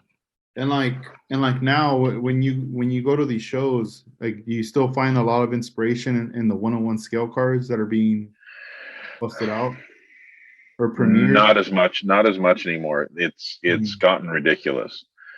This whole I have a trigger. I have a trigger word, and it's called rat rod. Mhm. I can't stand that word. I couldn't Yeah. stand it when the guys out of the choppers in Burbank even said Mhm. that in Hot Rod magazine. Rat Rod. Uh, yeah, I can't stand that word. I'm not a fan Yeah. because they call here. So an unfinished custom. Let's say that this was primer. Like I used to drive I had a '52 Buick that was primer with flames. I did the flames, all that stuff. People called it a rat rod because it wasn't Oh. painted. They're not calling it a custom. Uh-huh. They're calling it a rat rod. It's like, oh my god, no, go away. It's a custom. Yeah. What the heck? Yeah. Damn, I didn't know Yeah, that. yeah, yeah. I mean, so you were asking me about my inspirations. So Mhm. my dad built car models. He was in Vietnam. You know, he was car guy. So you asked me to bring this one out, and I'll show it to you. So I took the surfboards off the top, but the motor that's in this is a motor that my father built on ship in Vietnam. And so the kit itself, this I picked up for $1 from Chip, who's a good friend of mine out here. He sells models at the shows and whatnot. So this was a bag kit. So I built the bag kit, cut the roof out of it, put the wood spars in. Of course, you got to have the little alligator. I don't know if you guys can see it or not, but there's a little alligator on the seat there. Um, and I threw it together um, to resurrect the motor because the car that he had built Actually, I think I've got that right here. Hold on. Let me open up my box. Sorry. No, go ahead, man. It's all good. Yeah, here we go. So you got it. Yeah, so there's the original body that my dad did back in. That he did this kit in 60, 68, 69. So I have all the parts to fix it and get it back to the way it was when I remember it as a kid. But that's where the motor came from for that unit. And so, so it stems from way back. Man, that's cool. That's a trip, man. That's pretty awesome. That the engine, you were able to, use it in this kit right here. Like, Yeah. and it's like, it's almost like a collab right there, between you and your dad, like combined right there with that build. Yeah, I unfortunately lost when I moved out of the house. I won't get into details, but I lost a lot of his stuff when they cleaned the house out, and they didn't tell me because I had my room sealed off. So my dad's stuff was in there, my stuff was in there. Somebody had broken in and gotten all the original Hot Wheels that I had and of his and some other stuff in the models. So there was very few things left over. So I treasure that motor very much. That motor will stay with me and be in many other kits. Yeah. No, man, that's cool. And then it's something too, you probably, you tell your kids about as well. Absolutely. Oh yeah. Yep. And they've heard about it. They'll never know him, but they've heard of it. Mm-hmm. Yeah. Can you show us your bench, man? I keep looking at the bench. God. Yeah, it looks like you have a lot of cool stuff right there. Okay. All right. So don't mind me. I'm going to move the camera. And don't judge. It's dirty. So this is where I end up working. Paint. See if you can see. There's paint rack, tools, spare resin bodies in here, some other goodies and decals here. Soon to be's. My airplane side of things. The proverbial stash, down to the current build I'm doing, and then all the other stuff on this side. Not to mention the shed out back with about 150 kits on top of that. So yeah, this is where I build. That's cool. And as messy as this. Do you build at night, or how is it? What's your schedule like when it comes to building? If I'm lucky to get a weekend in, I'll work on Saturday, maybe a Sunday. Usually it's after everybody's gone to bed, and I'll sit out here till like 1 o'clock in the morning. Oh, it's cool. Yeah, man, I can relate, man. That's how I feel. During the day, it's like just work, and my daughter's at daycare, and finally, when the time comes to, all right, let's pick her up, she's back at home. I'm not working on models or nothing. I'm not looking at nothing. I'm disconnected from everything, and then it's not until they're asleep, and it's like, all right, cool, you go do your thing, and I just I'm just. Let me know if you need something. I'm good, but I'll be out here. Yeah. You know where to find me. That's it. Yeah. I'm not that far away. Yeah, that's why the Corvette build is there goes the headlight. It's not done yet. But that's why the Corvette build for the FFAF is taking as long as it is. So that's a 58 Corvette. Let me just drop the headlights out of there. It's still in pieces, but copper insert, 57 Chevy, rear tail sectioned and shrunk to mate with the body line. So then again, that's all the way through. The front headlight assembly and mouth are all based off of the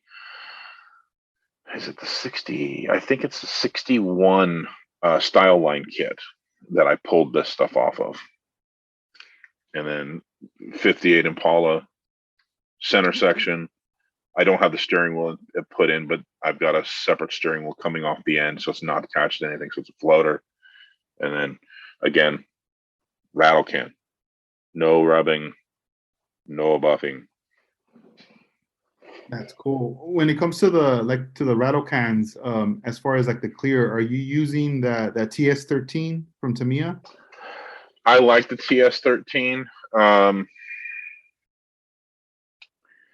Or is there something different you're using? Yeah, no, I prefer with my clears. I prefer the Tester's lacquer. Tester's makes just a fantastic clear, and it being a lacquer base, it still applies really well with the. That's not it. That's my decal paint, my decal spray. I don't have one here. I don't think. And is this a can? Let me see. So that's the TS13 that you're talking about. Oh yeah. Okay. So I just picked up this.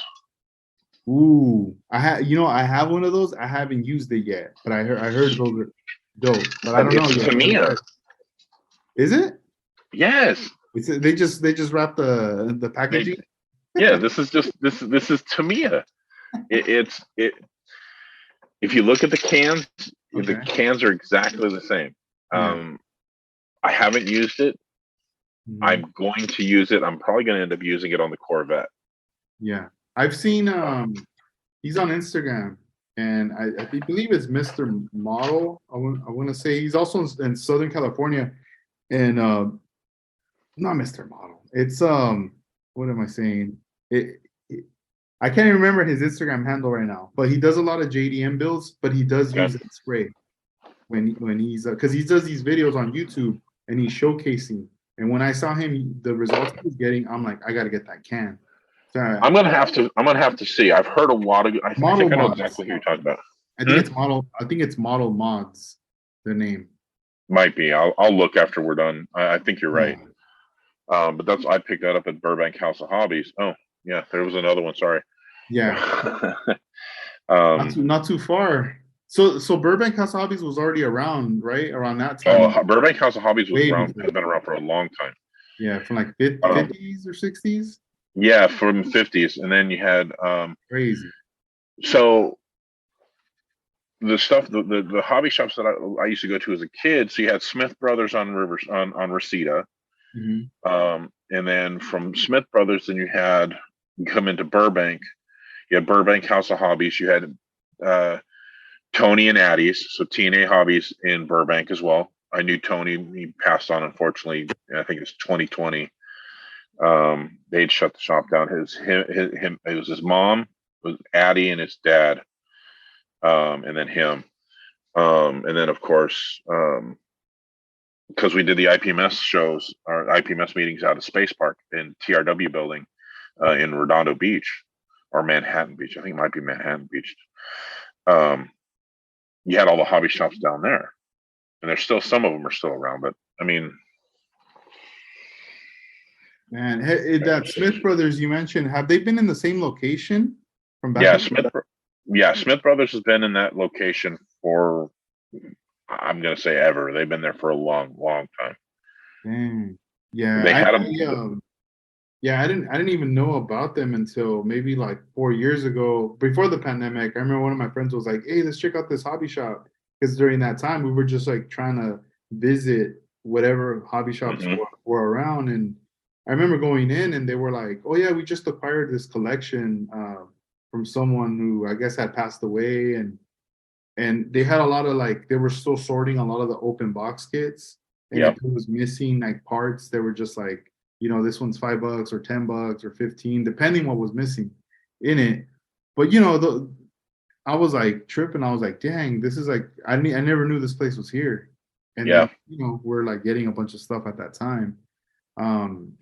So like when you from all these years that you've gone to hobby shops, model shows, and like the swap meets and all that, are you not looking for anything specific, but let's say you see someone selling like bumpers or seats or whatever, are those always things you tend to pick up for future so you have options for your customs? No, I have an affinity right now, and I'll kind of broach it this way. I have an affinity for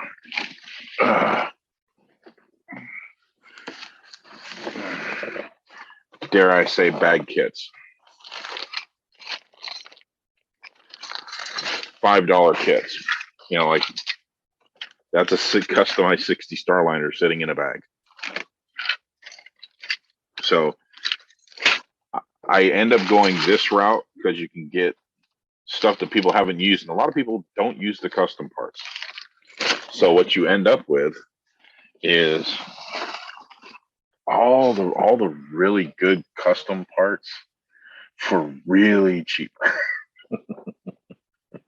No, yeah, man. Especially, yeah, getting a grab bags like that.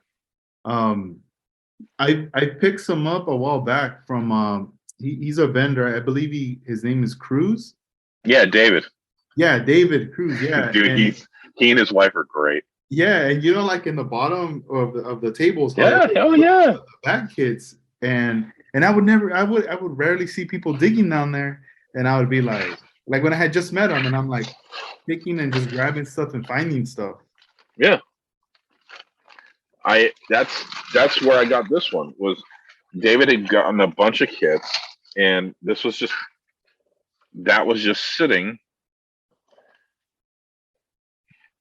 in one of the bags. You know, I'm like, okay, it's got a hell of a lot of potential. The roof line's got to be changed, so I've got another roof. I can change the A-pillars and get the A-pillars right. Dude, $2? Are you kidding? With all the parts? Yeah, I mean, David's great. Most of the guys at the swap meets, you run into them. They're all just salt of the earth people. Same with the guys that build. I mean, there's very few people that are pompous, as it were. Mm-hmm. So. Yeah. No, yeah. Everyone's pretty chill. It's not like oh, don't go over there. You can't talk to that dude or whatever. Like you got to talk to him first before you get to him. You know. we all know guys like that though. You got to talk to 3 people before you can get to. Yeah. Damn, all right. The Don. Yeah, you got to go through the consigliere before you get to the Don. The Don just sitting there with a hand out, holding a cane. Yeah, exactly. That's funny. Dang. So yeah, man. So Lee's coming out. What are you guys doing when he comes out? Are you guys? You mentioned the show. Tell us about the show that you guys. Yeah. So Don Graham has put on that show for years. I started going out to that show in '90. What was it? I started working for Gene Winfield in '97. I went from working for Valley Head Service in Northridge with the guys there building race engines. I ran into Gene, and he was one of my idols too in the customizing world. I ran into him out at the Cruisers Car Wash off of Tampa. And so I go, I'd love to work with you. He's like, well, just come on over. So I wasn't real nice, unfortunately. When I quit, and I should have given Larry a little more time. And Larry's a great guy, and anytime we see each other at shows, it's always hugs. He's a great guy. Love Larry Ofria to death.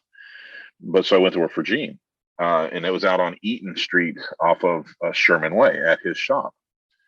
So that was the first time I started going to that show, was when I was working for him. So I helped with the reactor rebuild. My wife at the time got to ride in the Strip Star, Maybelline. So Don has always put the car shows, the model contest on there. This one swept the show. This one took everything, including best of show. That the year I took it out there. At that point, I retired it, obviously. But so he puts on the model contest every year. So Lee and I were talking because I had taken the FFAF build, the 50 Ford, to the last show, And we got to talking, and I'm like, well, it's coming up. Everybody's seeing your stuff. I go, dude, see about coming out.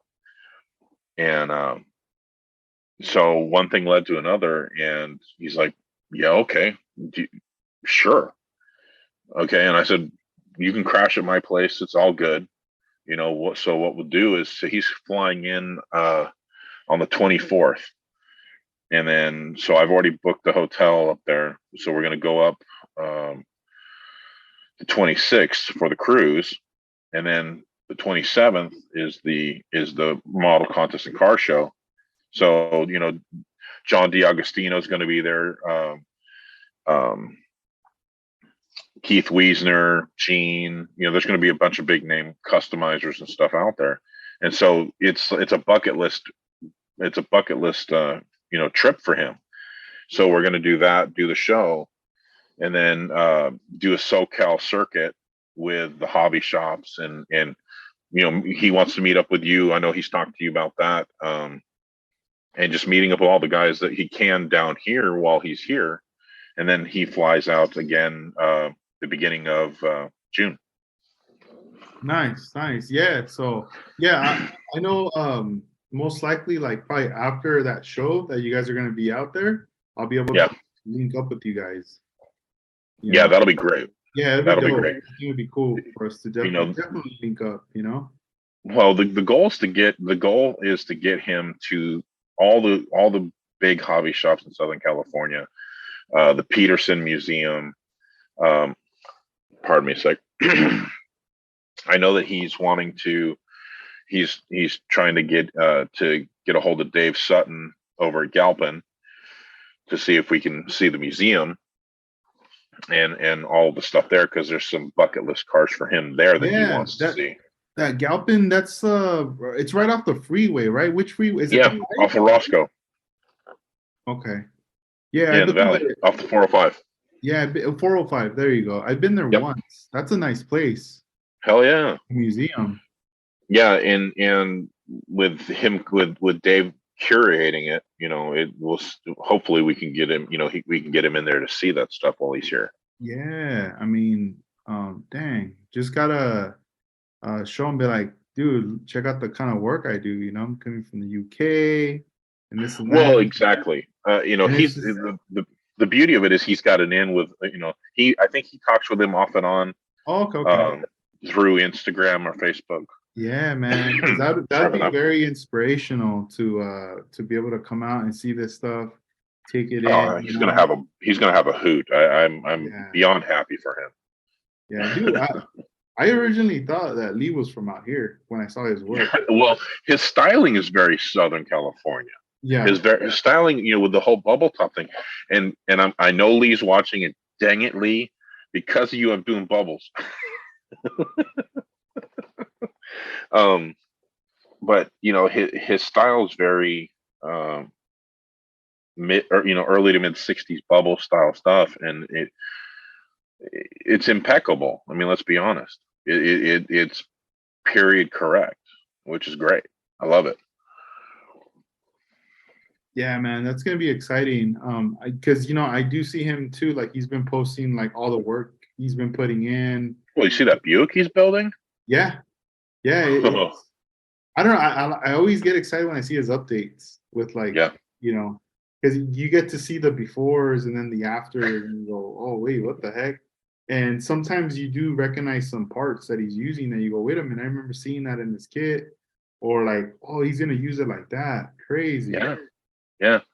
Well, and exactly. I mean, you look at the dash in that he used, and to be brutally honest, that's where I've got stole my idea with the floating steering wheel. So if you look at his cruiser, the hauler and his 57, the way he's got the steering column set, it looks like you could do like the old Beechcraft aircraft could. You could switch the control over to the co-pilot and take a break. Very cool. I mean, I sit there and look at it. It's inspirational, because I don't think that way. Yeah. And because of that group, because of the camaraderie that has come from those in the group, and Lee especially, and then it's very interesting to watch other people work and go, man, I didn't think about that. I should have done that. When you received his models and you were looking at them, were you like tripping out, like just seeing them, like, dude, they're here? I'll be honest, my heart sank when I got them, because I heard, it's like that doesn't, got them out. They were perfect. He held a lot of it together, thankfully, with white glue, which saved a lot of it. So they're beautiful. His builds, again, the inspiration. You can't get into somebody's head that much. It's very cool to see that stuff work.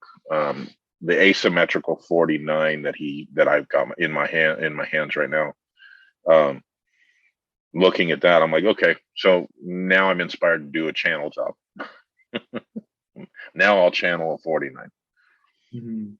That's crazy. I know you guys are gonna like hit up a lot of spots.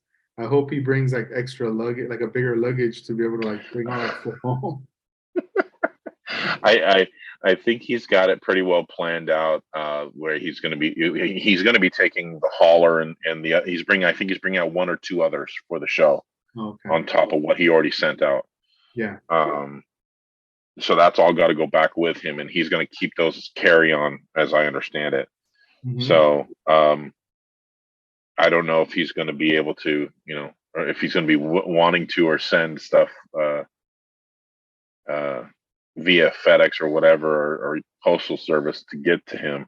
Yeah. But I think he's going to find it very hard not to pick up stuff when he's out here. Yeah. I know he's going. I know we're going to Pegasus, and he's going to stock up because he's got his buddies over there. Yeah. He's going to stock up on rims. Yeah, they're waiting on him. Yeah. Yeah. He does use a lot of like the wheels. Oh yeah. Yeah.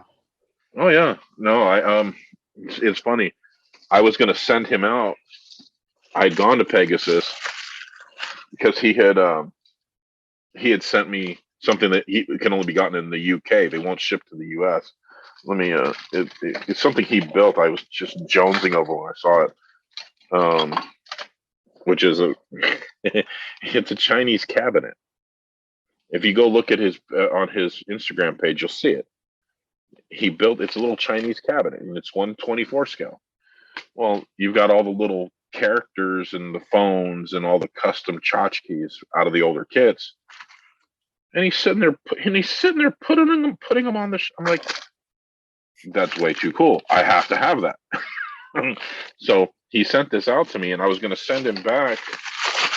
I'm holding off now since he's coming out. But Spru Butcher's club plaque for our model club, and then of course all the Pegasus wheels that I picked up to send out to him. So when he gets here, he's got care package waiting. That's awesome, man. Tell us about Spru Butcher. The Spru Butchers. Yeah. Tell us about it, because I've seen you rock the shirt. Oh, I rock the shirt, and I will rock the shirt till the day I die. Yeah. Do you have a near there to show like the logo? I don't. I don't have my Spru Butcher shirt on because it was dirty. We'll share it later in the stories, if not. Actually, yeah, that's fine. But let me see if you can. I don't think you can see it. Yeah. Yeah, you can pull it. I'll send you the image. Okay. So the Spru Butchers. So Robert Raymond, again, met him when I had the hobby shop. He just salt of the earth guy, just really good modeler. So we've always kept in contact one way or the other. We've seen each other's shows, and we've had a phone number and whatnot after I lost the shop and whatnot. And we were talking back in 20. It's like, dude, we got to do a hobby, a model club. Just guys that are like-minded and think like us in custom world. So we were trying to come up with a name, and you have the auto butchers out of East LA, which they have a butcher knife and the logo. So we kind of borrowed that theme, but you can't call it Auto Butchers. You can't step on another club's name. You just can't do it. And then Facebook, they have the model butchers. So it's like you can't do. It's like, no, that's just corny. So because we modify the crap out of everything, we're constantly cutting Spru. I'm like, oh, okay. Well, why don't we just call it the Spru Butchers? So the logo. So that's why you see me rock the logo. So it's two X-Acto knives, number 11 blades with blood off the tip of one of the blades, because you stick yourself with the blade every time anyway. And so that was the birth of that club. Lee, I think, wound up being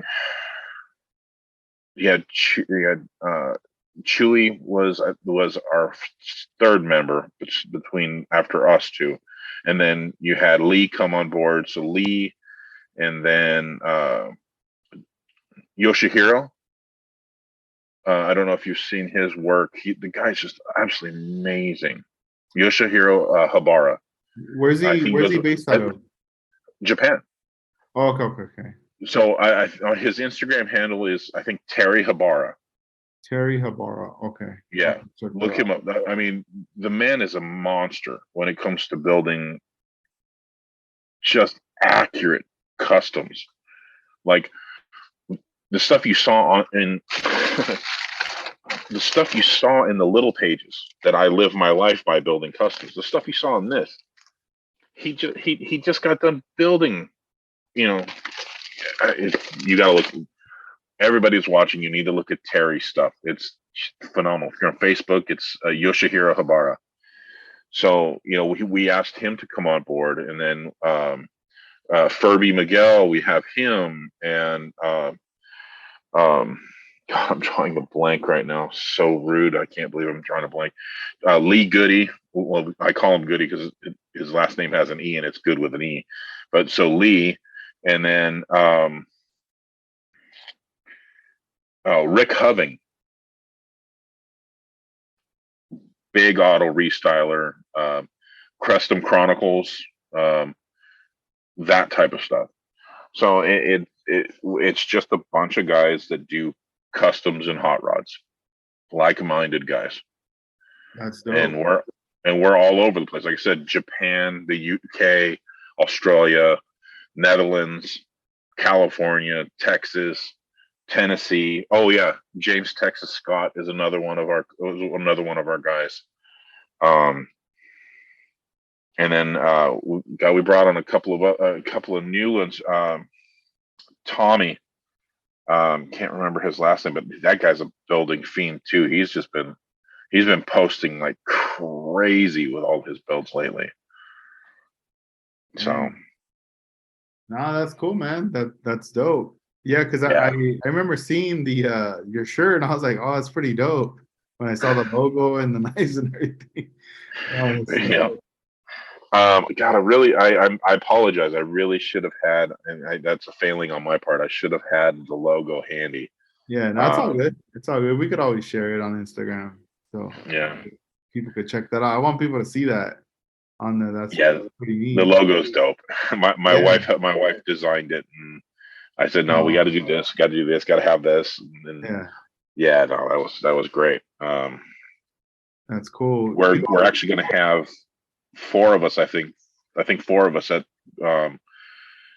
the Cruising Nationals this year. So 4 of the members should be together. Yeah. Nice. Everyone rocking the club shirt. Absolutely. You gotta get some photos. You gotta get some without a doubt. Yeah. Without a doubt. That, and again, the FFAFF group off of Facebook, we're all members of that too. So so now you've got that. That's tight. Did you go to I don't remember if I saw you or not. Did you go to the Grand National Roadster Show this year? Not this year, no. I missed it. Okay. Yeah, that was a good show. I heard there was like a lot of cool stuff at that one. Oh yeah, it was a lot of good stuff on the tables. Jesse Walker from Texas. Yep. hmm they're MCBA boys, right? I don't know. I don't know if he's MCB or he might be from man. See, now I'm drawing a blank from Texas. Yeah, I want The to say crew it's from MC. Detail Junkies crew. Well, I know he's Detail Junkies, but I think he's also MCBA because Okay, okay. uh, they had blessed me with uh, that honorary plaque that they had for one of their members that was Oh, heavily dope. into Yeah, yeah. cracking doors open and just filleting the car completely. Hmm. Um, so a big thank you to those guys. I can't Yeah. that floored me. Oh, that's dope, man. That's cool. Yeah, earlier right now when you were talking, you showed that little booklet. It's like a Yeah. little mini magazine, right? Okay. So all right. So for those of us in the custom world, these are these are Bibles. Um, so this is 1958 Carcraft magazine. These were known as mini pages. They actually kind of outlawed these because high school kids would stick them in their books and read these instead of their curriculum in class. But I mean, you had you know expanded metal grills, feature and Rod and Custom magazine, 1954. You know, um, Midwest Rod and Custom. So you get this allows us to keep to the traditional side of customizing and the hot rod world and all of that. So I live in build. I mean, you'll recognize that. That's the 32.5 window that Revell puts out is based off of that car. Um, Von Dutch, first paint job and pinstriping. And then of course the inspiration for the 50 that I did. You know, so it's these are living Bibles to custom cars. So that's where a lot of and Lee, I know Lee. I think Lee's got a bunch of these too. Um, Yeah, I remember that's going to the Ventura Nationals some years back, and like inside of those rooms where all the vendors are set up. Uh, mhm. and I remember going into one of those halls, and there was like people selling the magazines, and there was like a rack. In that rack, it was like a spindle rack, and it was just full of them, a Oh bunch yeah. of those magazines. And people, I mean, you see people picking them up and grabbing them, and I was like, dang, people are going crazy for those little magazines. It's because you had a lot of stuff that George Barris did a lot of um, photography work, so a lot of his stuff wound up being put into the little pages, and then you had, of course, the standard guys with Hot Rod Magazine, with Carcraft Magazine. So this is all just the visual history of you know how you get to the ideas to do this.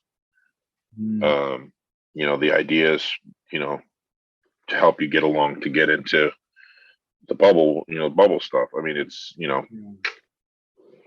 I was raised on it. yeah. That's cool. Do you ever still need to like fill in like those empty holes, like the issues that you might have missed in the past? Yes, I go through. I go through. I go through times where I'll purge. I'm like, okay, time to go, and then I'm like, damn it, I need that one. I gotta buy that Yeah. one back. Yes. So I just bought about 6 or 7 months ago. A guy up the street had a lot of hot rod and carcraft magazines from starting in the early '60s through to the '90s, Damn. about 350 plus, Hmm. and I picked them up for $50, and they're all in sleeves. Yeah. They're all, and it's like, what am I going to do with all those damn things? But again, it's reference. If I Yeah, want to yeah, do yeah. That's if I want crazy. to do an '80s custom truck, if I want to do an '80s El Camino or something, there's my reference points. Hmm. Dang. So like he like collected them. I'm assuming he read them and he protected them in the sleeves and he took care of them Yeah, all these years. And then at the end, he's just like, just take it off for 50. Yeah. Yeah. No joke. It's crazy. Yeah. You know, um, Yeah, he was over it. He was like, yeah, he was over it. Yeah. yeah. Yeah. Yeah. Him and his old lady were over it. I think his old lady was over it more than he was. Oh yeah. I remember yeah, I remember back then like collecting, I was getting a Vice magazine, but when it was an actual magazine, like Yeah. now it's like, there's a YouTube channel on HBO, but way before all that, it was like a physical magazine. Like there were free issues that I would get at record stores. Wow. And I was like stacking, and I had a big stack of Vice magazines, and I would read them and just look at. I wanted to see more of the music, like reviews Hmm. and stuff, and I hoarded these magazines for years, and they had so many volumes of their magazines, and at some point I started to buy some, and even though they were free, I'm almost buying them in the secondary market, but Yep. eventually, like, I had them in a box, and this box was heavy, You're and done moving them. yeah, I was like, I don't even know where to put these. They're just in the way. And I told friends, hey, do you want these? And they were like, nah, we don't want that. So Yep. then it just ended up me just tossing it in the trash. I was over them. Well, and because I had the hobby shop, I had that a lot. I'd have guys that were in the trains, like my father was. I mean, I'm still, I'm going to my mom's house probably in the next couple of weeks to start going through more stuff. Train magazines. It was huge from the 30s into the 60s, and then it started to start tapering off into the 70s and the 80s, and you get into 90s and 2000, and you're just a bunch of guys that there's very few guys that are starting to do it. Mhm. You can't give away trade magazines. Nobody gives a shit, Yeah, yeah. and that's unfortunately, with the younger generations, Hmm. as they're coming up, they're not understanding this. So the market will peak on these, and people are going to be throwing them away again. Hmm. Yeah. Um, it's cyclical, unfortunately. Hmm. Man, that's crazy. And But and as far as like your builds, yeah. when you get one done, I know, like, do you ever take a break and kind of reset for a minute, or are you just back on the horse, let's say? Oh God. Normally, I would take a break and not build for another year. I'm good with one a year. Yeah, yeah, like, that's it. I'm good with one a year. Too much. That's too Um, much. so let's kind of I'll aim this down so everybody can see. Okay, so 2020, 2021, 2022, 2023, 2023. Where's my other one? Yeah, my little schlock rod way up there. 2023. So this year, after all the builds that we were doing at the with the FFAFF, we thought we were going to take a break and not build. And I'm like, and they're like, no, we'll do the Corvette. And again, Lee inspired with the bubble top. I'm like, okay, I'll play. Let's go. And then, of course, Iceman and all of that stuff. And I couldn't build. I couldn't take the 72 Blazer. They wouldn't let me take the 72 Blazer, put a 69 hood on it, put a 69 grill on it, and do a patina paint job and 21-inch stock, rims that look like stock hubcaps. So like, no, you can't do that. So I'm like, okay. So I found a rendering of somebody did a C. It's like it was a C10. They called it the C28, which has the Camaro front clip, the Camaro body lines, Camaro front end on a C cab. And I'm like, okay, that's cool, but I'm not going to buy a 72 C10 to build it. I'm like, how am I going to get around this? Okay, I'll just take the Blazer, and instead of calling it a C28, I'm calling it a K28 because it's a K10 Blazer anyway. So Camaro front clip. Let me get the hood on here. I gotta build a support structure, but so Camaro hood, rounded to match the body. Rounded to match the body. Spliced them in so that it gets the look of what that was, and that's the inspiration. I saw that, I'm like, okay, that crosses over, it achieves what I want to do. All right, let's go.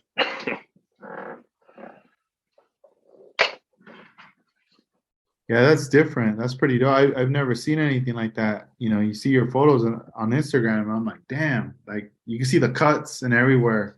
Yeah, I love to butcher things. Again, it goes down to Spru butchery. Mhm. Splice and dice. Not going to, try not to do as much 3D printed stuff as possible, No box because you stuff. can get the fender flares and all of that. Oh yeah, to add on there. But so the body line, that's Bondo. Damn, So Bondo and a lot of sanding. Bondo and a lot of sanding to get that Yeah, get body that line shape. straight as an arrow, and that's probably 45 minutes of sanding. Yeah, what do you use as far as like a Bondo or putty to shape stuff?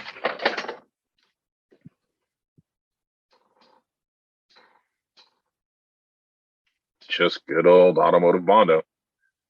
Nice. And is it like a two-part? Like you have to mix it with something else, or is it just, oh, there you go, just a little piece? Little blue hardener and gray putty.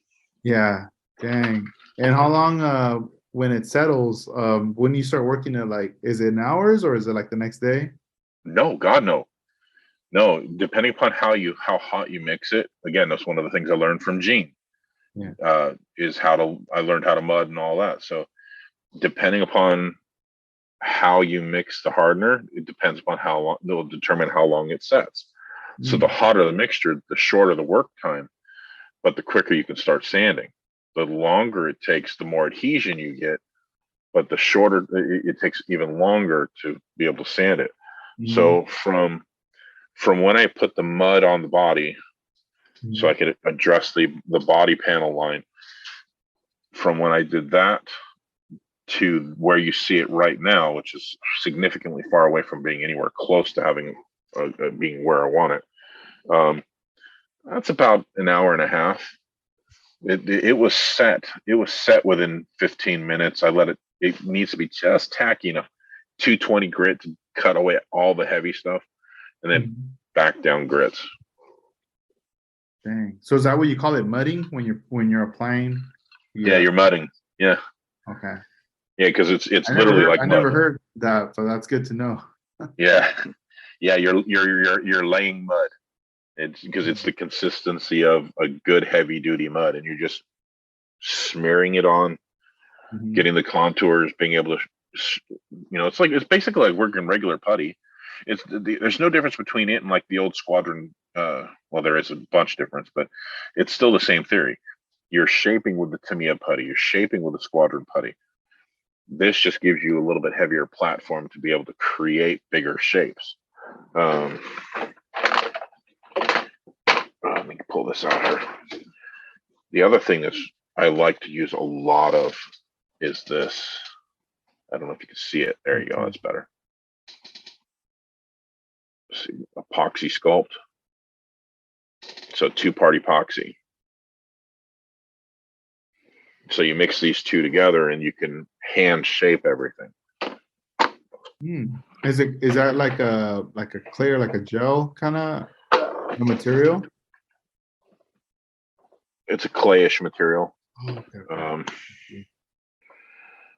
Dang. Yeah, I've never used that. It's a lot of fun because you can, again, the more hardener you put into it, the faster it sets. It's real temperamental. You can't put too little or it doesn't dry. But you can. I gross people out when I say this, but when I shape a panel, like the back panels, all of this was extended to address the light. So that was all extended and widened. So there's plastic behind it, but all the filler in here and in here is all that two-part epoxy, and you can either use water. If you have water, you can use it and wipe it off with your hand, and it'll actually come off in shape. So then you're not having to do heavy sanding. You just hit it with a 500 grit and go from there. Yeah. I had another question. Like, I've heard people say, you know, I did a pie cut like on the hood. Yeah. What does that? I What's was the going to do that. definition for that, or like what is that for those that don't know? So real easy. So matter of fact, let me break out with the other hood. I'll show you. Well, I can do it on here. So if you have, I'll draw it out and I'll show you. So if you have a hood and you want to bring the front end of the hood down, but you don't want to cut the entire hood. What you're going to do is you're going to take 2 points, and I'll draw it like this. Let me draw it out for you. And it's just like making a pizza pie. So you're going to cut the piece like this. Now it's a little bit aggressive because you want to carry it back a little further. So what you're doing is you're eliminating that center piece, which will then bring this piece down and meet up with the bottom piece, thus shrinking your hood. So you're doing a pie cut. I did a pie cut on the roof on the 50. So let's see, I just don't want to drop her. So the roof line here is 1949 Ford.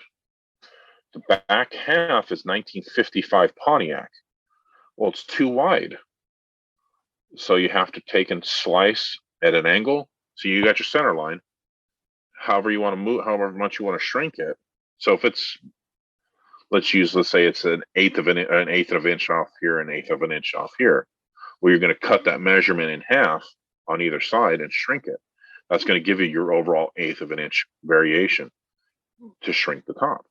And that's a pie cut. So it's or known as a wedge cut. Nice. Yeah. So like for like the pie cut, wedge cut, I didn't know you could do that on the roof. I always thought it was just like the hood, or because you could do it on the trunk too, right? Yeah. Oh, absolutely. Well, the guys that do bombs, if you go and take you can pie cut or wedge cut the 51 Chevy, because it's got that bump of a trunk. Well, if you lay it down, you can take and cut a wedge cut out of it, so that you're cutting. So you got to cut that out, and what's going to do, you're shrinking that spot, so it lays that down. Man, that's interesting. Yeah, because I didn't know it was like that. Kind of like, you know, like if you're cutting a pie, like to like a triangle. Yeah. And depending upon the degree of that cut, or how much you want to shrink that cut to achieve the look, it's just you're just got to make sure that your math is right between how far you want to come down to how much you have to cut out. Yeah, damn. Yeah, that makes total sense the way you drew it out right there. I was like, oh man. For some reason, I didn't think it was like that, like the triangle. I almost thought like you follow the like curve, like cut a section. Yeah, you can do it flat. Correct. Depending upon my roof was a triangle, so that it brought the edges together flat. On a hood, you're flat, so you're cutting out this section to bring the hood to lay down, so that you have it look like that instead of being up like this. Mm-hmm. So this is flat, and the wedge is the angle you're cutting out and removing this section to bring this down. Man, that's pretty dope, man. That's a trip. You've taken me down memory lane. You know, paint cold. Yes, paint cold, people. Yeah. If you think I'm joking, I'll send you video. And then also like the weather back in like Oxnard, Ventura, it's always cold. How is it there? Is it kind of the same in Thousand Oaks? No, so I miss Oxnard weather. Yeah. My wife does not. Where being in Thousand Oaks, the Conejo Valley, this is kind of it's a caldera. This is an old volcano. So it's a bowl. So when it gets really hot and there's no offshore breeze, Yeah. it gets stagnant here. Yeah. It gets really hot, but because we're close enough to the hill, we still get a lot of the coastal breeze. We get the fog most nights, so it's beautiful. You can't argue with it. Yeah. Ventura County, look, let's be honest. Ventura County in California, there's nothing better than Ventura County. I'm sorry. Yeah. I might be partial. It. What can I say? I miss it, dude. Yeah, I feel the heat out here. I'm like, dang, I want to. Yeah, you're out where again? I'm in like an Alhambra area. Oh, so if you're in Alhambra, my friend owns the oldest hobby distributorship in the country. That's out here, right? Yeah, Cal Hobby. Dude, I remember I looked up like back then, like distributors, and this spot popped up, and it was like Alhambra. Yeah. But, I never hit them up because I was about to, but then like the website had all these like, you need this, you need this, you need this, and I was like, dang. She's a little lean, the industry's not been kind, so, but her family's owned that distributorship for 115 years. Dang, yeah, I passed through it because it's not too far from where I'm at, and I was like, man, I wouldn't mind taking a little tour or just like popping in and saying what's up. I can, if you want to do that, you let me know. Marta is an absolute doll. She's a sweetheart. I go in there if I want to. When she gets damaged kits, I'll go in there and I'll go. Yeah. Did you already get the? Okay, I'll pay you for those. I'll take those. Yeah. I'll snag those. You know. Yeah, if you want to, we'll talk. If I'm up in that neck of the woods, hit me up and we'll meet up over there and I'll walk crazy. through. So it's one of the largest ones. Well, it's the oldest. You know, I mean, you've got Horizon Hobby has taken over the world. They were out to destroy us early. Same with Great Plains. But Marta being an independent, her family, I missed that. I'd go down there once a week. I'd do a once a week run to that Sentai, to her Sentai, and then back up to my shop.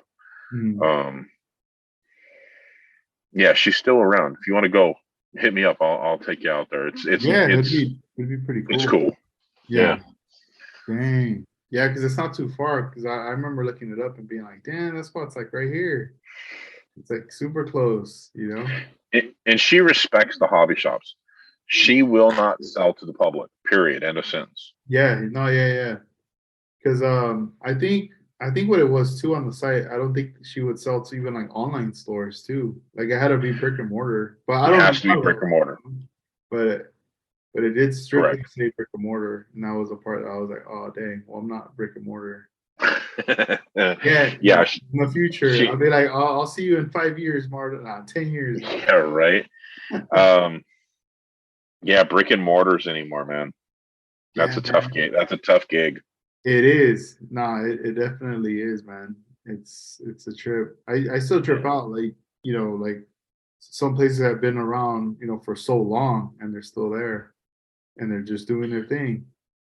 Well, it's because one, they've got the built clientele. Mm-hmm. Two, the people who are running it aren't the kids. It's the originals. When the kids get involved is when everything goes sideways. Yeah. So it's like Brookhurst. Mm-hmm. You look at Brookhurst Hobbies is not what I remember as a kid by any stretch of the imagination. Yeah, I've been there once back then. Because when I used to visit family in Anaheim, and I used to be like, well, hey, take me to, is there like a hobby store around here or what, And I was like, oh, there's this one spot. And then, I don't know, that was like a while back. Yeah. That one's changed because it changed hands. Yeah. But, yeah, things change, man. It's crazy. Like you said, either kids take over or someone new comes in with new ideas and they don't work. Like sometimes. The old ideas are usually the best. Yeah. Yeah, if it lasted this long, like why do you want to change it? Just keep that formula going. Yeah, that's usually the goal, but they you know, what are you gonna do? Yeah, dude, Um, but yeah, hell, that's just crazy, trying to man. think of what else. Yeah, that's Yeah, man. lots of No, fun in this I mean, hobby. I think we covered a lot of stuff. I think if anything in the future, it'd be kind of cool to get you and Lee on together, like as a follow up in the Oh future. hell yeah, That'd be pretty fun. I think that'd be great. Um, Yeah, because I mean, yeah, it's gonna these coming weeks, man. We're not too far away. It's gonna be fun. SoCal Open, May yep, 7th. That's on a Sunday. yep, great show. Yeah, great show. 1 week before Mother's Day, so Yep. it's like, So mama doesn't get mad. yeah, it's like, all right, you go do your thing that day, and then next Sunday, that's my day. Exactly. Yeah, So, absolutely right. yeah, so we'll be there. I'll most likely, I'll be seeing you there. I'll be seeing Lee's cars there as well. Yep, yep, So yep. that should be a fun show right there. Do you want to give any shout outs before we wrap this episode up, Gabe? Yeah, I obviously first and foremost, my club brothers, Robert, Lee, Mr. Goody in Australia, Habara, um, and I'm gonna have to do it. I'm sorry, guys. My wife for letting me play around.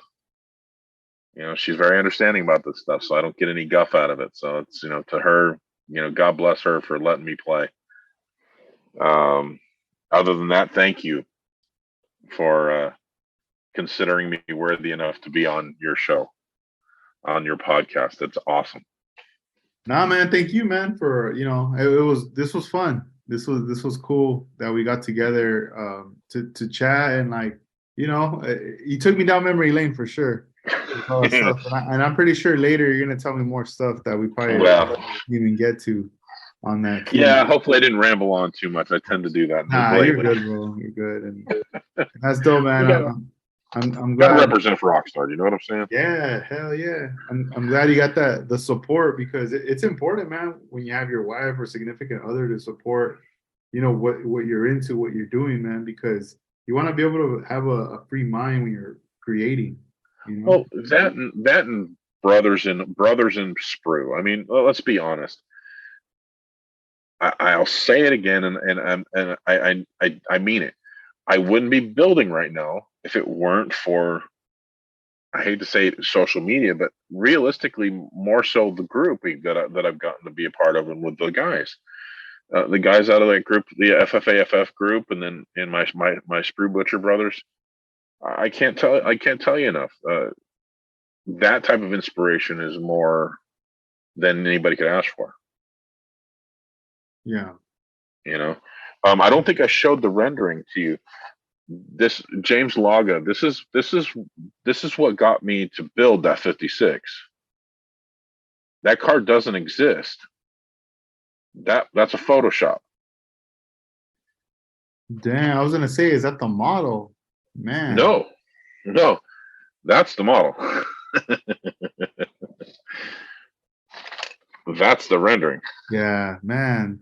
That's pretty neat. You got it like precise right there.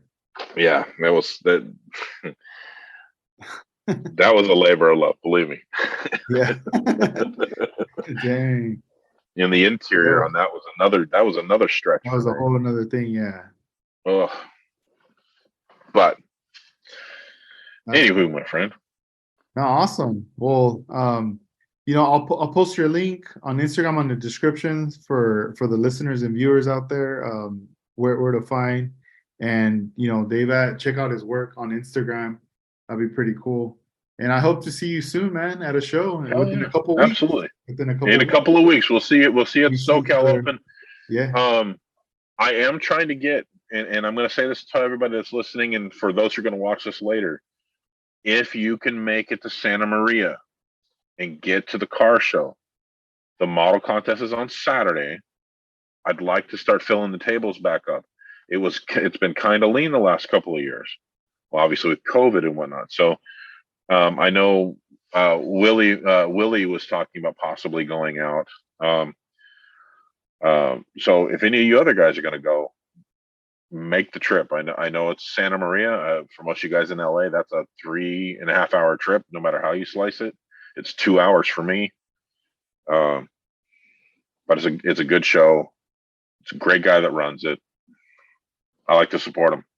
Nice. Yeah, and we'll spread word on the flyer too on Instagram for Cool. that event. And that'd be dope if Willie would go get some coverage for the magazine. I would love to. I'm gonna talk to him probably. Well, I'll talk to him at the show. We'll be there. Oh, and also, if in case you come across the flyers for the September show, bring them. I'll be talking to them on Saturday, so I'll see if they got flyers ready to go. Yeah, if they have some, bring me like a stack. That'd be dope. Yeah, so, yeah, we'll do that. We'll make that work for sure. Cool. If not, I'll get the PDF and print it and print the stuff out. Okay, awesome. So yeah, hell yeah. Dope. Well, thank you, Dave. I hope you have a good night. It was a pleasure, man, talking to you, and I look forward to seeing you in a couple of weeks. Hell yeah, we'll see you in a couple of weeks, and as always, keep doing what you do. Yeah, man. The podcast and supporting the culture. Oh, thank you. I mean, it's very cool stuff. No, thanks, man. Yeah, I gotta keep it up. So right on, dude. Well, again, you're gonna reach people that, like you didn't know there were hobby shops in your local area until somebody said, "Hey, check this out." Well, that's what you're doing. You're gonna reach some kid who digs the lowrider culture, the hot rod culture, the tuner culture, the JDMs. You're gonna reach somebody, and it's gonna spark a fire, and that's what you're doing for the hobby, and that's a beautiful thing. Dang, that's dope. Thanks, man. Thanks for saying it like that. I didn't really think about it that way, but now that's gonna fuel me even more because I remember that you're exposing people to what other guys are doing. I mean, you've got talent on this show that most people will never. Most kids, most people who think about hobbies, they don't know how in depth these people get. They don't. It's going to expose people to this. It's a beautiful thing. Dang, thanks, man. No, thank you. Well, we'll keep cranking out the episodes for sure. Hell yeah, keep it up. I look forward to seeing your work too. So, I just keep following on Instagram. If I make the cut and I make it to the end, great. If I don't, this will be finished. Yeah, in the future, there'll be a future. Yeah, I will be doing hard lines for the airbags, and I don't ever not do detail. So, and that's why it takes forever for me to build anything. Yeah, is I get stupid picky. Nah, it's all good, man. All right, brother. All right, man. Well, you have a good night. And thank you also to the listeners and the viewers that were in the live chat as well. Shout outs to all of them. So beautiful. All right, cool. Well, this is 65 Lokes saying goodbye, episode 213 here with Dave. All right, guys. Peace out.